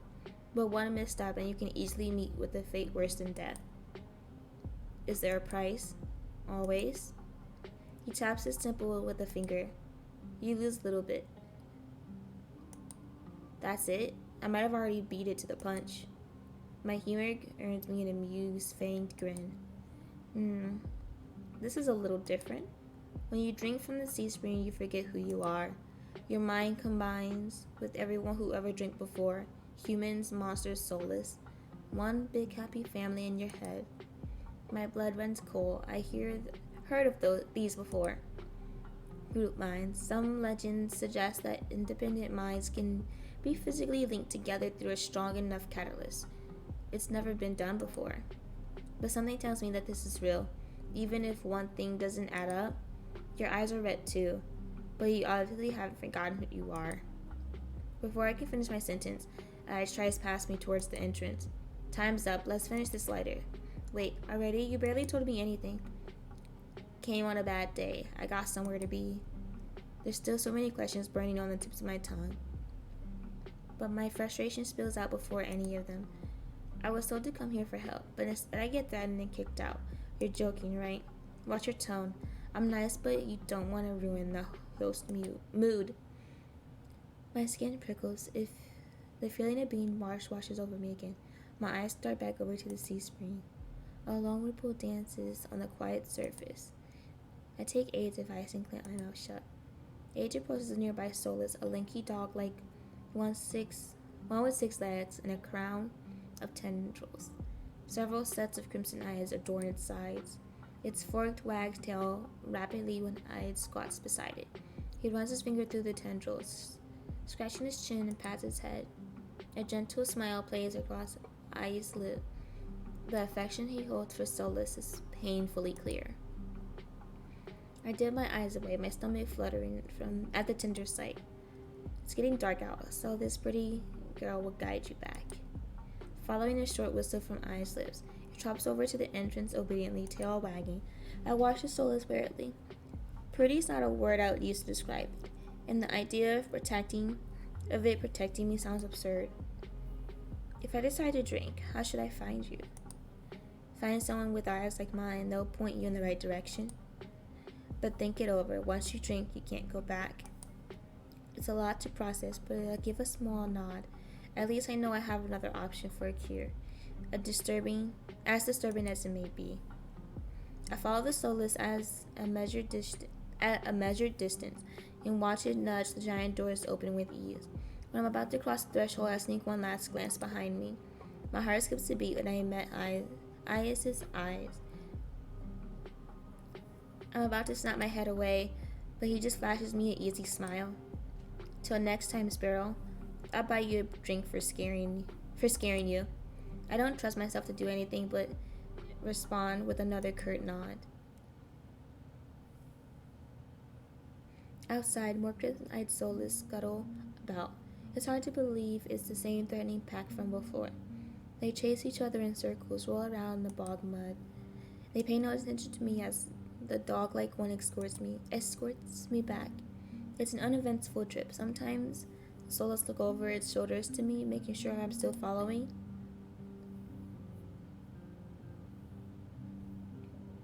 Dusk darkens in the sky at the time we reach the city. The Solus sits and looks at me expectantly with familiar crimson eyes. I'll pet it. As nervous as I am, I carefully guide my fingers through the Solus tendrils and scratches beneath its chin, just like Eyes had. It pushes onto my palm in response, rumbling with a sound akin to a purr. The vibrations are smoothing, almost healing my fatigue. When it's satisfied, the Solus spins around and scampers back into the direction we came, vanishing into the darkness. It's barely my first day in Irina, and I've already encountered so many things I thought were impossible, tamed Solus being one of them. My head spins. Maybe I should call it a day.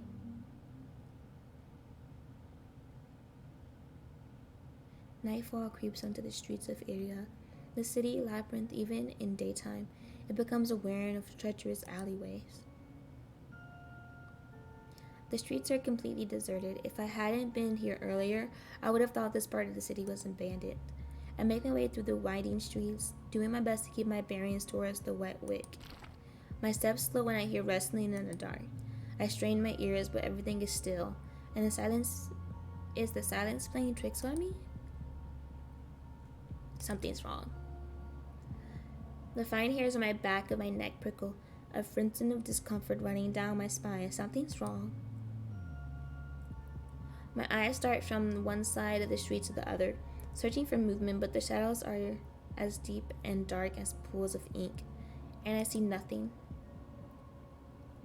I can't stay here. I need to reach a busier part of the city. Drawing my cloak tight around my body, I hurry on my way. Though I keep my eyes sharp and listen intently, there's only sounds of my own footsteps.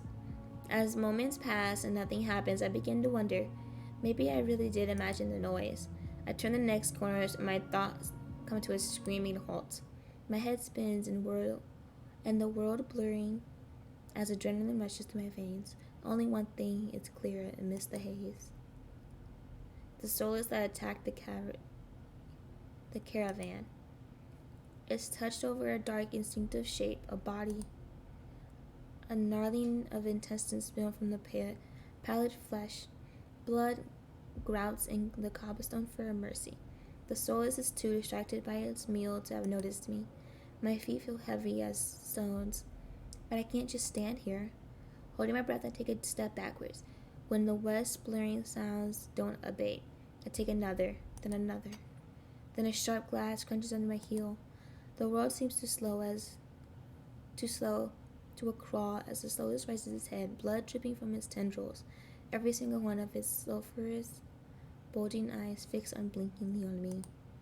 It's really here. It's coming back for me. Run. I'm off like a shot, running for my life through the darkened streets. Behind me, a piercing bass splits the silence. The heavy footfall pound behind me. My heart thunders in my chest. I take turns at random, trying to lose it in the maze of streets, but I can't seem to shake it. I can hear it breathing out, a wet, fluttering rasp growing closer and closer. The same claws that severed my arm swipes out. I duck, saved by a pure reflex, and skid around a corner. I take 3 running strides before the bottom drops out of my stomach. A wall twice as high as me bars my way. A dead end. When I turn around, the soulless looms in the entryway to the alleyway.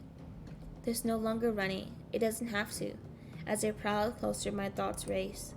Some of the buildings lining in the streets are lit. There must be people inside. It's a long shot, but... Try the nearest door. I roll, grabbing the handles of the closest door. It turns completely and the hinges creak as I push. I feel a flash of hope before a weight hits the door from the other side, and it slams shut. The click of the lock turning is grimly final. In this wretched world, few people will stick their neck out to help their own flesh and blood, never mind a stranger. The soulless gives a rasping hiss. It's the only warning I get before it launches at me, with a flash of claws.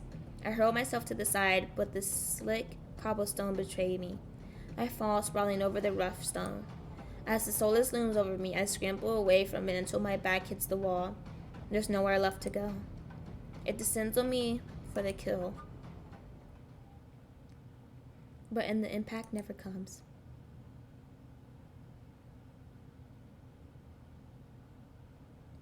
I rarely creak one eye open, then the other, not sure whether I should believe what I'm seeing.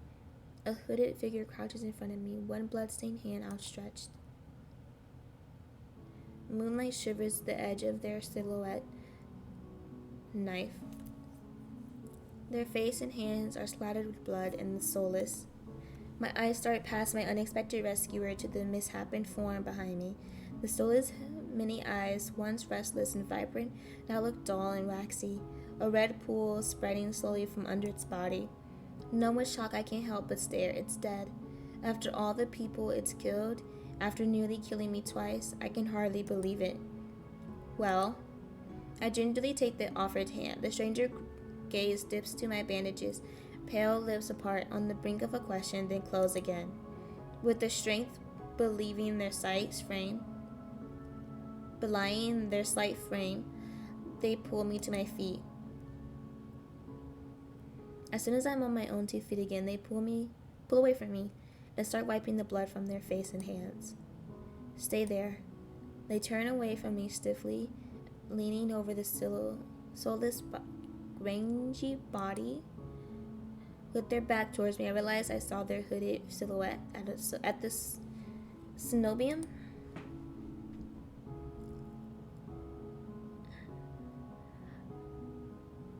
I can comment on his height. How short is he? You saved me?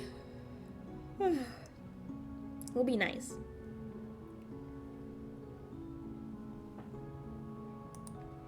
I shouldn't have had to. Okay then. Their harsh response takes me aback. Before I can formulate a response, they can. What are you thinking, traveling alone at night? This is far from the worst thing hunting Lowtown. I can't make heads or tails of them. First they save me, now they scold me? Lesson learned, I could do without the lecture though. To my surprise, they break eye contact. Their attention glides over the soulless corpse. They examine it with inscrutable expression. I clear my throat to fill the silence. I'm Amari. Mine? Mean? Suddenly intense. Their blade flashes as they drive it to the base of the soulless skull, right between the cervical vertebrae. The soulless flashes once, letting out a rattling hiss as the air leaves its lungs. Min leans on his blade, driving it deeper and deeper until a sickening crunch, and the creature goes limp. My heart thuds in my chest. It must have been clinging on to life by a thread. Min straightens up, withdrawing their blade in a single smooth motion. Better to put wretched things like this out of their misery. They calmly clean the blood from their knife. They struck the surgical precision. Their quick, clean movements are familiar. Are you a scientist? Why is a soulless? Are you a scientist? Min stops mid-motion, lifting their head to stare at me. You knew exactly where to strike. Have you studied anatomy or medicine? Not quite. Why is a soulless inside the city? Min looks at me, eyes searching for before realization dawns. You're new here. There's no walls around the city. Soulless can come and go as they please until someone is contracted to stop them. When the Cenobians patrol, don't bother to protect Lowtown? Not anymore. Let me guess, you're not a fan of the Cenobian? I wouldn't go that far. Their brow abruptly furrows, and they shield their knife, motioning me to follow them. It's not safe here. The vultures can smell death. I'm not quite sure what they mean, but I don't want to stay lost in this city. I trail behind them as they stride down the street. If it's so dangerous, then why are you helping me? I came for the bounty on that soulless. You were in the way. Not killing you isn't the same as helping you. Don't count on being so lucky again, or you'll be dead by sunrise. The answer is stingingly harsh. I just need to find my lodgings. I hold my hands up, trying to forestall any more snipey comments. Alright, I get it. I love to get out of your way, but I'm sort of lost. I just need directions back to my lodgings. What makes you think I'll help you? Nothing, but there's no harm in asking. That seems to catch them off guard. Their brows knit, they look away, scowling. How troublesome. Amari? I turn, surprised by the voice. Curtis walks down the street towards us. His white and gold clothing is pristine, despite the grimy of the city. Hello, Min. I see that soulless was your work. Min shrugs. There's a familiarity in the way they regard each other. Do you know them? You know them, Curtis? Min is a freelancer who has done a few errands for me. They're quite reliable. Unreliable freelancers don't eat. A freelancer who wields a dagger like a scalpel. There must be something more to that story. Amari needs to get back to wherever she's staying before she wanders into the jaws of another soulless. It's late. Were you able to find a place to stay? I'm staying at the Wetwick. Both their faces fall. I see. Would you like a guide? It might be preferable to wandering around alleys. That would be nice. Min clicks their tongues and sighs, sounding mildly put out. Going to the Emeralds district? That gaudy cesspit? Come this way. Despite Min clear distaste, when Curtis leads me down the street, they keep pace with us. Catching my curious glance, Min's eyes narrow. It's not safe this late. I don't care about you, but Curtis is the only doctor worth a damn in his place. Are you like this with everyone? The deadpan look Min gives me is answer enough. I catch Curtis hiding a slight smile. I suppress a sigh and resigned myself to having a grumpy shadow all the way back to the wet wick. The route Curious takes is completely different from my slow meandering earlier in the morning. In no time at all, he cuts the darkened streets and twisting alleys. Seems like half the city has poured into the Emeraldless district's colorful streets, laughter, clinking glasses, and music assault my ears from every direction. Yet the most noise still comes from the wet wick. Its doors hang wide open, lanterns lit. Here we are. He moves towards the door and lets out an inaudible huff. Don't tell me you're going in. I have quite some quick business with Leander. Ugh. Fine, he still owes me for yesterday's work. They drag their feet, reluctantly trailing me into the tavern. As soon as the doors open, a wave of sticky heat rolls over me. In the hours since I've left, the wick has grown suffocatingly crowded. Kuro stands out, easily a head taller than most. Even so, I nearly lose sight of him amid the sea of swarming bodies. Pardon me. The crowd parts as though answering his request.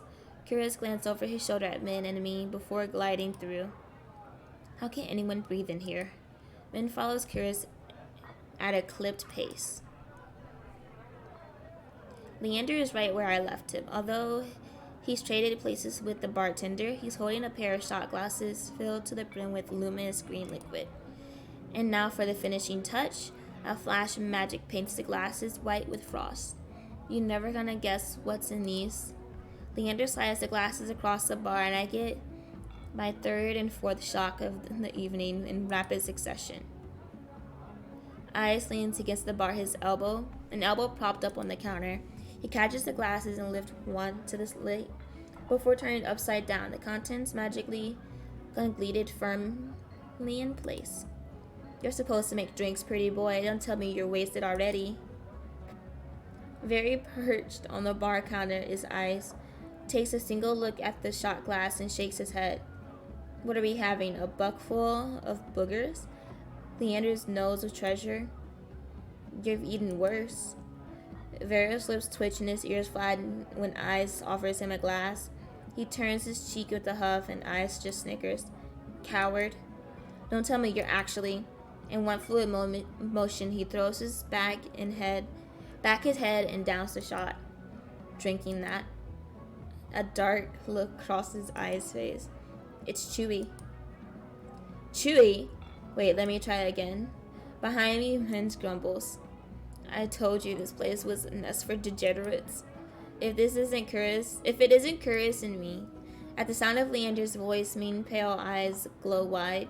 They look ready to bolt until Curious has a hand on their shoulder. I promise this will not take long. Min's eyes dart from Curious' hand to his face, then softens. Fine, you first. While they step forward, I linger behind, struck by a certain revelation. All the people I met today know each other. Good evening, Leander. Ice, another drinking competition, I presume? Oh, is it evening already? Could have sworn it was earlier. Just some friendly rivalry, Doctor. Nothing to be afraid of. Curious acknowledges Leander and Ice with the slightest nod, ignoring Vera entirely. Not that Vera seems to mind. He tilts his head in an impish smile, Curious's lips when he spots Min looming silently behind Curious. I almost didn't see you there. Looking for your booster seat? Min pushes back their hood. They level Vera with a cool look. I thought Ice wasn't allowed to bring his pets in here. Vera's tail gives an angry twitch.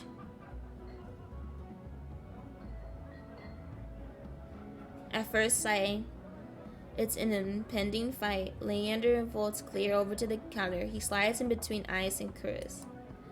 Now, let's try to keep pace. Keep the peace. It's not every day the esteemed doctor takes us up on a drink. His arm sinks around Curious's shoulder. You're finally taking me up on that drink, right, Curious? I'm afraid not. We're merely escorting Murray back to her lodging. Curious gestures in my direction, and my stomach sinks. I reluctantly step into the light. As soon as he sees me, Leander's face brightens. Amari, it's been too long. Everyone, this is Amari. She's new to Irida. I have 5 I feel 5 pair of eyes fixed onto me, and suddenly the bar feels suffocatingly small. My voice nearly catches in my throat. Hi. Again. Again. Wait, you already met everyone? Eyes and Vera level me with subtly amused expressions. Freya's tail gives a lazy wag. We did, not that long ago either. I'm starting to suspect she's stalking me. He can go. He looks far too pleased with himself when I roll my eyes. This calls for drinks. What does everyone want? In an instant, all eyes turn to Leander, freeing me from the burden of attention. I still can't believe they all know each other. Watching them talk amongst themselves feels surreal. But for the first time since I undertook the journey to Irina, I feel a faint glimmer of hope. I know I was meant to meet them. The low, pleasant rumble of Leander's laughter pulls me from my restless thoughts. What color me impress? You make friends fast, Amari. I wouldn't go that far. We're more like acquaintances.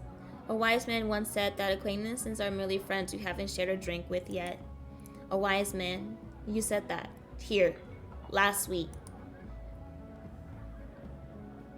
He's so funny. He was so funny for that.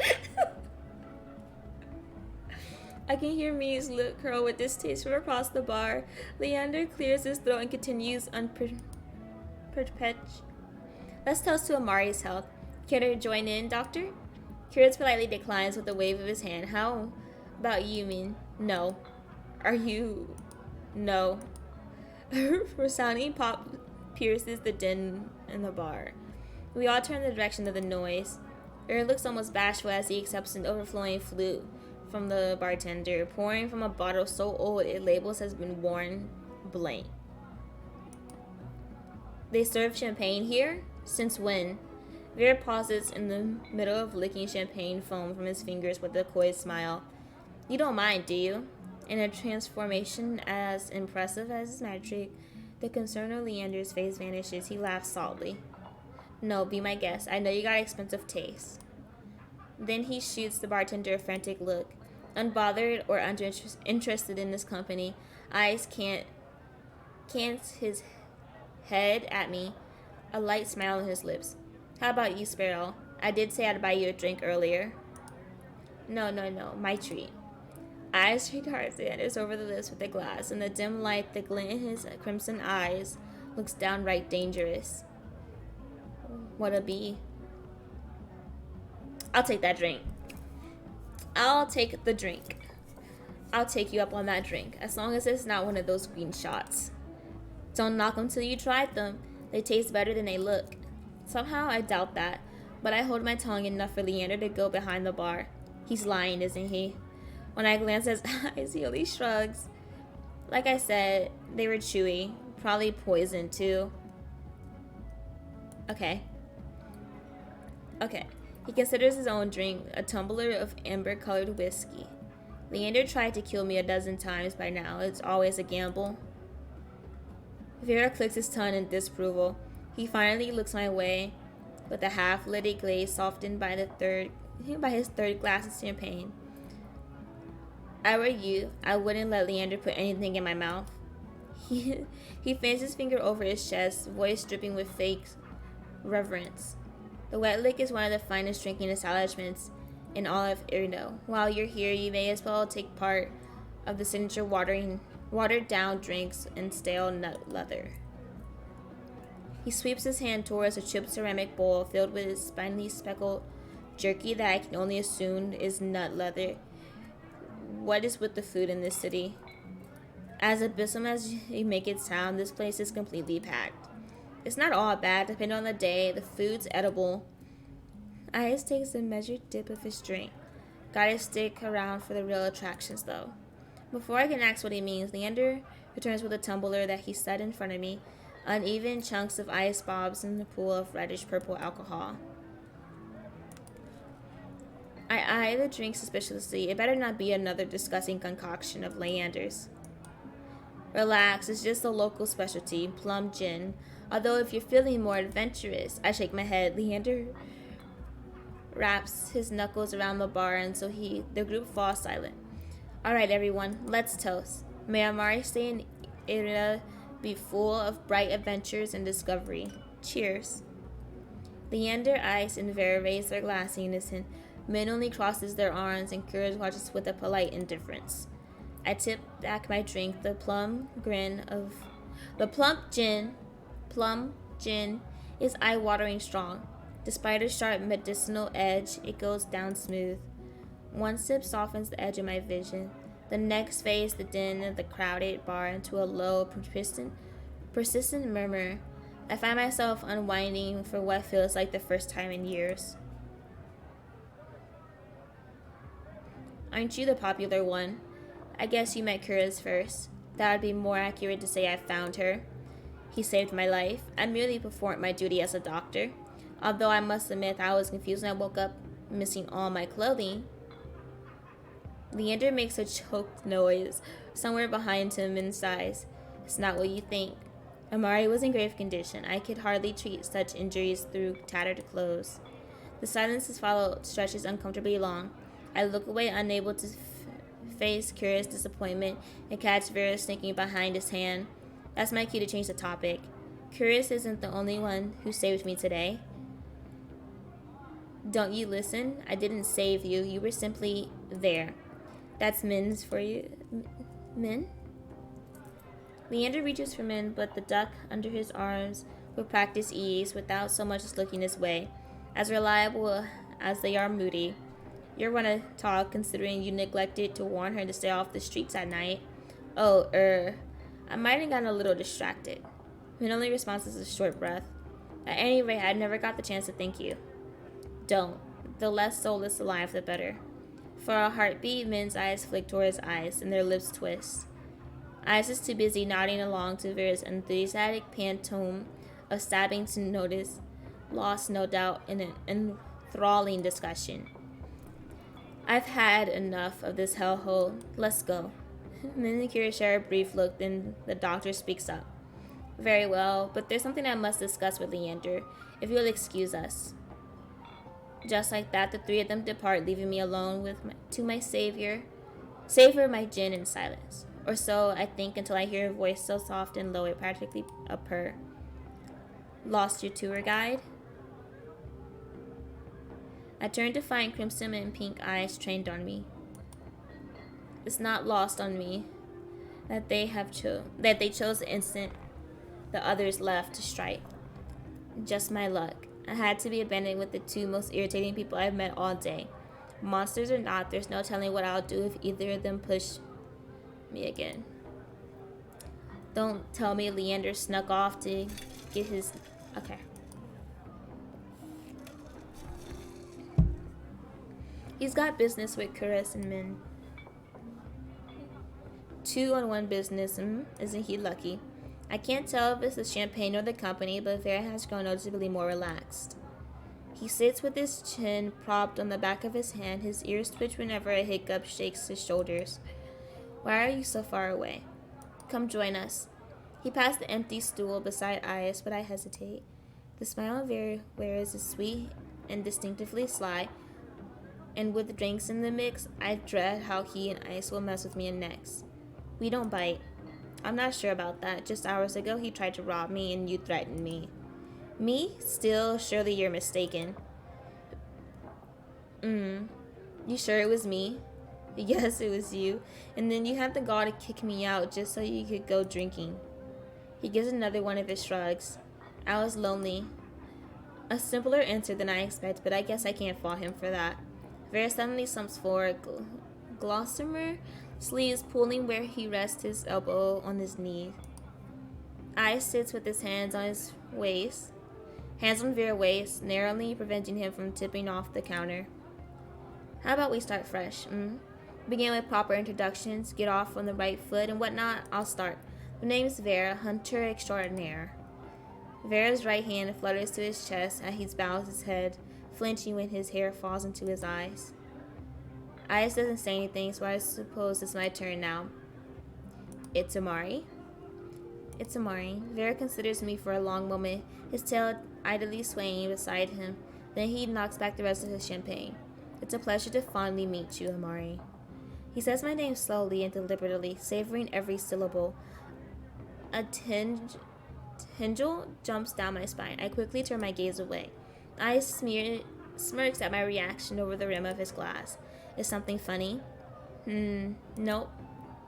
I open my mouth and close it just as quickly. They want me to react, goading me into another ridiculous game. While their sharp cat-like eyes keep me on edge, something about the tension scene is fun. It must be the gin. A flash of light over I's shoulder catches my eye. Across the bar, Chris heads for the door. I don't see Leander in, but it feels wrong to let him leave without saying goodbye. I'll be back. Vera hums and wags his fingers at me as I leave.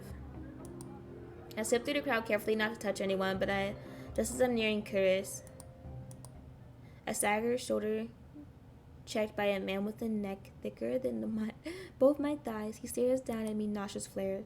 Out of my way. My words spill out on their own. You watch it. I regret them as soon as they leave my mouth. This fucking gin. The roughneck wheels around, shoving a bloodhound out of the way so he can get close in on me. What did you say? He shoves me backwards, sending me stumbling to the sticky floor. I'm fine, but my heart leaps into my throat when I see the roughneck bearing down at me. You trying to start something here? The roughneck freezes and his fist cocked back. A group of bloodhounds caught by the commotion circle him, sizing him up. For what feels like agonizing long moment, the round neck looks at me, from me to the bloodhounds. Finally, he sniffs and spits on the floor next to me. The lob narrowly missing my cheek. Screw it. Too many freaks in this circus tonight. He turns his back on me and comes face to face with Ice. A dangerous smile spreads across his face. You'll do. What happens next is a blur. Ice fist clashes into the roughneck's jaw, causing an eruption of gas, shouts, and even cheers around us. I scramble to my feet right as the frantic crowd swarms around me, cutting off my sight of everything and everyone. Through the ruckus, I hear Leander shouting, Hey, hey, Ice, take it outside. Ignore them, everyone. Look, drinks are on me. With the 4 words, the wig erupts with hoots and hollers. The ring around me disperses as bloodhounds and onlookers rush to the tar. Through the thinning crowd, I catch a glimpse of familiar faces. Eyes vanishes out back, dragging the roughneck behind him. Curtis lingers near the door, searching, I suspect, for any wounded before he departs. Men draws their hood with a tight slip uptight as they slip out the side door, while Ver leans over the counter to swipe a glass of wine from behind the bar. And Leander seated on the opposite end of the bar, gesturing dramatically and apologetically at the bartender. In the space of a heartbeat, I realize there's no telling when or if I'll see any of them ever again. Whoever I pursue may be the last person I get to speak to tonight. Okay. I follow Ice. I feel like he's the safest, not the safest option, but like second pick. Morbid curiosity draws me after Ice. I slink out the back of the wet wig. The alley is dead silent, not really what I expect from a fight. A dog crunch reaches my ears, and a thud. I peer around the corner building, carefully to keep hidden. Dark, glistening red splutters around the ground, spidering through the seams of cobblestone. It guides my eye to a collapsed body across from me. One so violent, the roughneck is now little more than a sack of crumbled flesh, blotted with mud. Eyes exhales, his breath misting against the cold air. Blood flexes knuckles as he looms over the motionless body, his feet on either side of it. Fear spreads like ice in my bones. Moments ago, he was joking friendly with the others, but now, Crimson's eyes find me in the dark. Not running, Sparrow? I wearily rest in my feet, moonlight illuminating my face. I thought I was out of sight. Got eyes in the back of my head. I steps off of roughneck. My eyes lock onto the body. It's wet with layers of blood and grime, completely still. He's alive. Are you sure? Calling me a killer or a liar?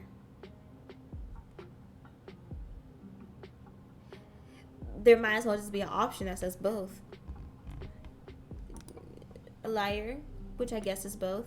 In that case, he's dead. I squint and he smirks back. Don't believe me? To be honest, it's hard to believe anything coming from your mouth. I'm a liar after all. His bloody knuckles catch his attention. He tried to rub them clean, but ends up smearing the blood around more. I keep making bad impressions on you. I didn't know you cared about my opinion. Just prefer you didn't piss yourself when we talk. Annoyance bubbles in my chest. Well, I'm not pissing myself even when you're bad impressions. Like the first time we met, Ayas chips away at my fear, replacing it with irritation instead. Ayas kneels beside the roughneck and frisks him. I can't help but wonder if the crime was worth the punishment, but I hold my tongue. Ayas' hand searches through the roughneck's pockets. It doesn't take him long to find his prize, a cigarette and a matchbox. He strikes a match, sparks the light. His angular figures with a golden glow. It's distracting for a moment, but my gaze inevitably drops back to the muddy body. We just gonna leave him there? Ayas draws deeper from the cigarette, exhaling heavily, smoke curling past his lips. I breathe in the sweet spice scent of cloves. As his tension melts away, he looks at me with cool, lidded eyes. Should I give him a blanket? Unbothered by the maybe corpse, he takes a seat on the crates opposite of the bar. I stand awkwardly, forgetting why I came out here in the first place. An unpleasant silence stretches between us. Weather's nice. Cold, murky, and humid, he means. I want to believe he's teasing me, but for all I know, this is pleasant for Irida. Was Princess good company? Who? He takes another long drag. His metal rings catch the light of the cigarette and the soulless who escorted you back. You named it Princess? Jealous? I return the smile. You have no idea. I think your nickname's more fitting. Sparrow. I'm not sure where Ayas got it from. Maybe I should tell him to call me by my name. But it's kind of nice. Not that I'd ever take him up on that, but before I can distract my feelings, I quickly change the subject back to the soulless. She was cute. She was kind of cute in a weird way. I glanced absentmindedly at my hand, remembering how she nuzzled into my palm at my touch. Ayas' eyes softened for a brief moment. Her tail wouldn't stop wagging when she got back. The group of them don't get much attention. I think she's cute now. Wait till you see her tricks. You taught her tricks? Princess is a smart one. She'll learn anything if you have the right rewards. Sounds about right. The idea of tame soul is still so outlandish to me. I was mauled by a mindless, bloodthirsty beast, and he's talking about them like they're pets. But it's possible, all because of the sea spring. I need to get answers. To get the answers he wouldn't give me before. I carefully take a seat beside him on the crate, contemplating my strategy. He doesn't seem to mind. He closes his eyes, tilts back his head against the wall, relaxed. Without the pressure of his intense gaze, I feel myself ease up too. As long as I keep my attention away from the bloody heap across from us. I glance over his eyes and allow my eyes to linger. A sea glass covered tattoo spirals up his arm, painted over the grooves of muscle. Silver jewelry glints in the moonlight. It draws my eyes to his bare chest, rough hands, carved jaw. His ears, his horns, his pupils, everything about him is sharp, even the fangs that only show when he grins. But as dangerous as he appears, I can't help wanting to know more. I wonder how recently he crossed over to this world and why. What's your verdict? I whip my head in the opposite direction. What verdict?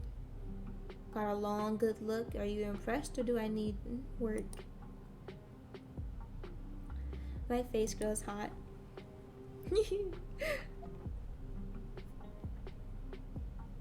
You're annoying. I feel like that's something I say a lot. Like, oh my gosh, you're so annoying. You're annoying. He responds with a low chuckle, draped in smoke. Didn't stop you from staring. My embarrassment spikes. Without thinking, I blurt out a change in topic. I have questions about the sea spring. Boredom eclipses amusement in an instant, and he closes his eyes again. Of course you do. I thought I made myself clear. What'd you be giving up? Before you kicked me out to go drinking, still need to know more. My turn for a question. It sounds more like an order than anything. I bristle under his narrowed gaze. Fine. He takes a long pull of his cigarette and lets the smoke trail slowly from his lips. Your curse. What about it? The song and dance is all too familiar. The selfish questions come first. What does it do? Is it painful? Can you control it? I brace myself for the inevitable onslaught. Is the thought of living with it really so unbearable? My dread dies with his words. No one's ever asked me that before. You survived this long. Unless you're running out of time, I wonder if it's really worth the sacrifice. He flicks the cigarette aside and props his head on the blood-smeared knuckle. But what do I know? I'm just an outsider. His fingers fuss with the trim of my coat. Ordinarily, I'd feel annoyed, but now my chest feels tight. You could have sold me if you were less honest. You're a shit salesman. Though, thought I was a liar. I changed my mind. We lapse into silence again. This time, it's surprisingly nice. Quiet, chilled air is a calming reprieve. You know, you don't seem like an outsider. Back at the bar, a lot of people like you. Eyes raise a brow to me. I start by asking about. There. I'm surprised to see that you and Vera are close. Blessing and a curse. From what I've gathered, most people think he's, I don't know, an asshole. And water's wet. I wait for him to elaborate or add his thoughts, but he doesn't. So what do you like about him? He lets out a quiet laugh, as if amused by my question. A lot of things. You already named one.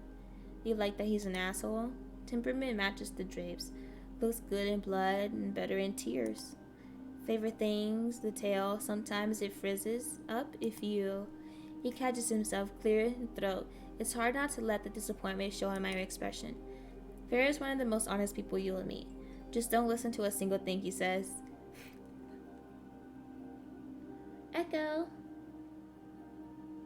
Echo. She's cutely asleep.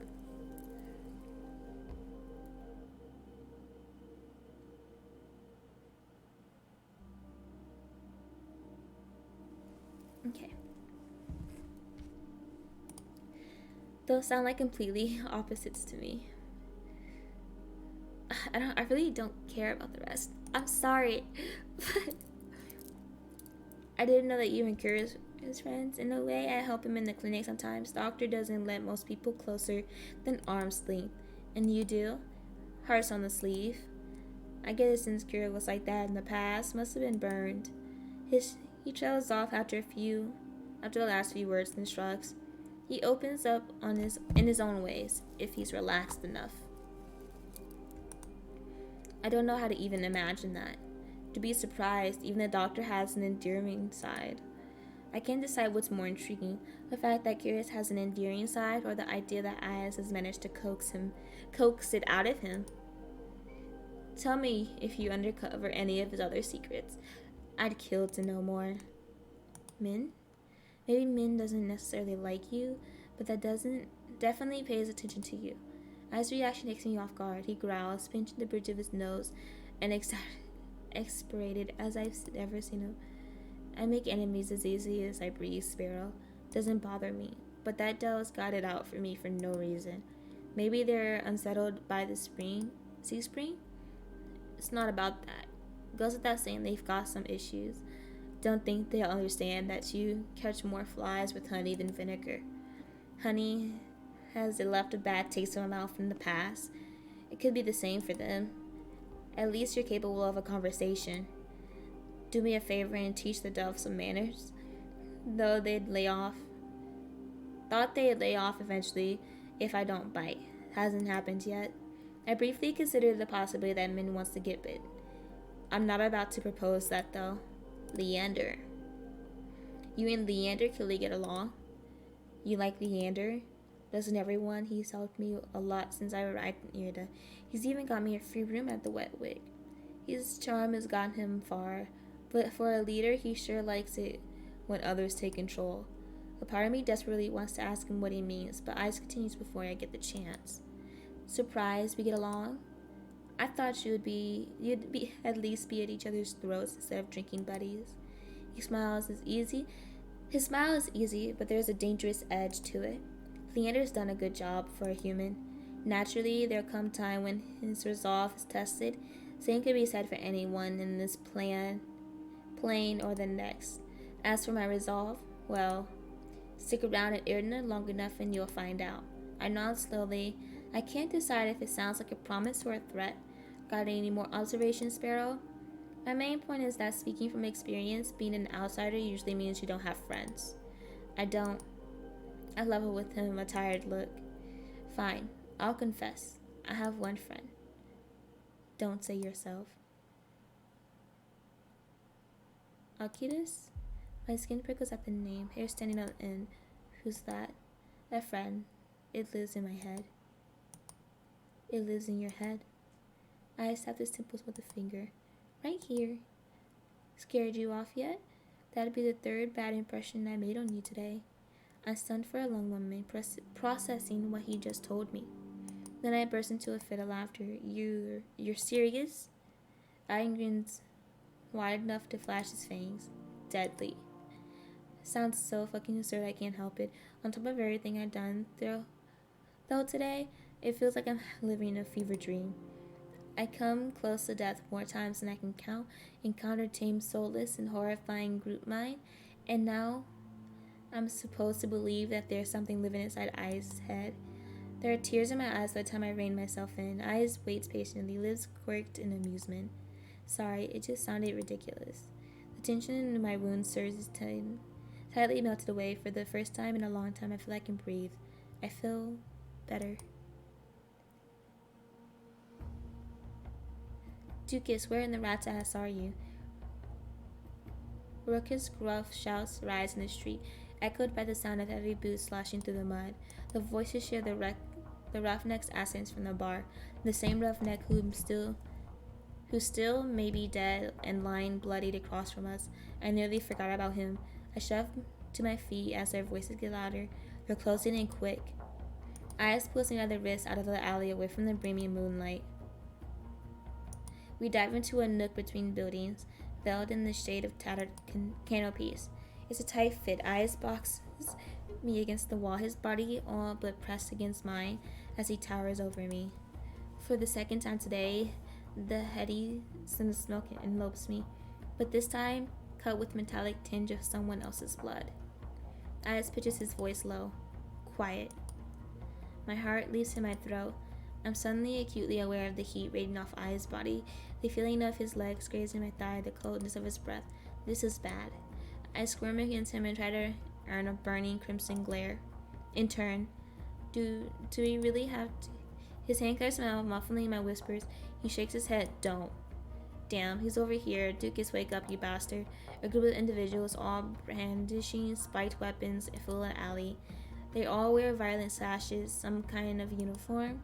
I wish I could see what they're doing, but Ai's arm all but blocks my sight. My eyes trail up the teal markings. They clear down his bicep. They leap into Ai's collarbone on to the cords hanging around his neck, and to the smuggest smirk I've ever seen.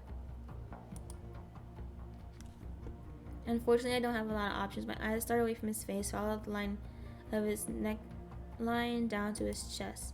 The way the pendant hangs above above his abdomen, just before the skin gets swallowed by darkness.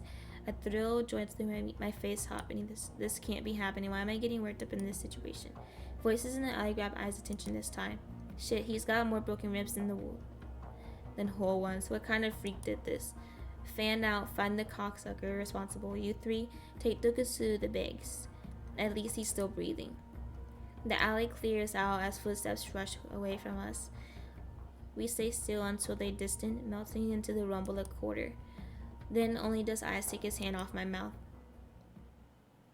When we finally step back into the moonlight, the night air is ice on my skin. I feel dazed and the need to keep my eyes off eyes at all costs. Was that really necessary? The tremble in my voice is nothing but embarrassing. Staying hidden is the best option. It would be a hassle to run into them with you there. What? Because I'm dead weight? Because 3 bad impressions are enough for one day. The answer's too vague for my liking, but he's probably right. Either way, I don't have the energy to argue. Come on, Sparrow, let's get you home before you're framed for murder. Very funny.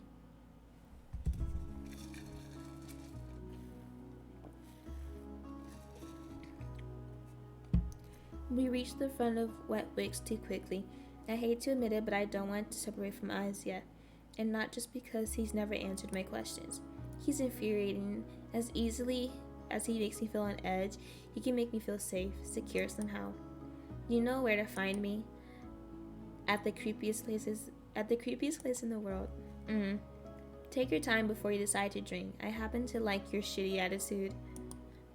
It takes me a moment to process it. Then my eyes flutter down to my feet. I'll keep that in mind. When I glance back up from the ground, Eyes is already down the street, disappearing into the throng of people. No fanfare, not even a wave. Asshole.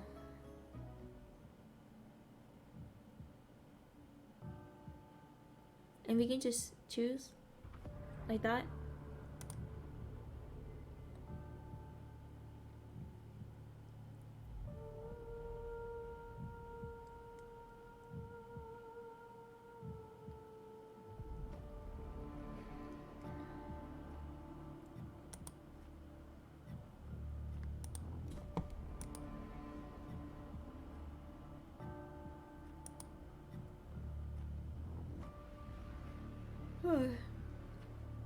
That was fun. But I'm tired. I'm gonna go to sleep now. And we're gonna raid somebody.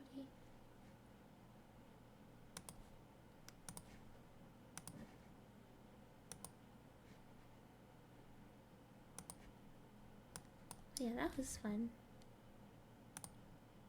I'll probably play the stories another time. Next time I stream, it's either gonna be like a multiplayer game with friends or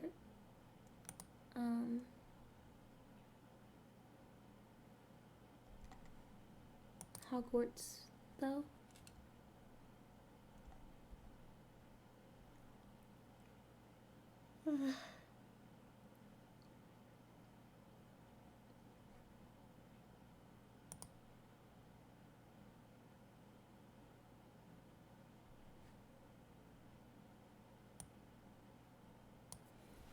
I'm gonna try to rate this person playing Honkai. Yeah. But yeah, thank you guys for joining. I had a lot of fun. I'm very tired now. I'm gonna go get some sleep. But I'll see you all tomorrow. Not maybe, or Tuesday. Bye.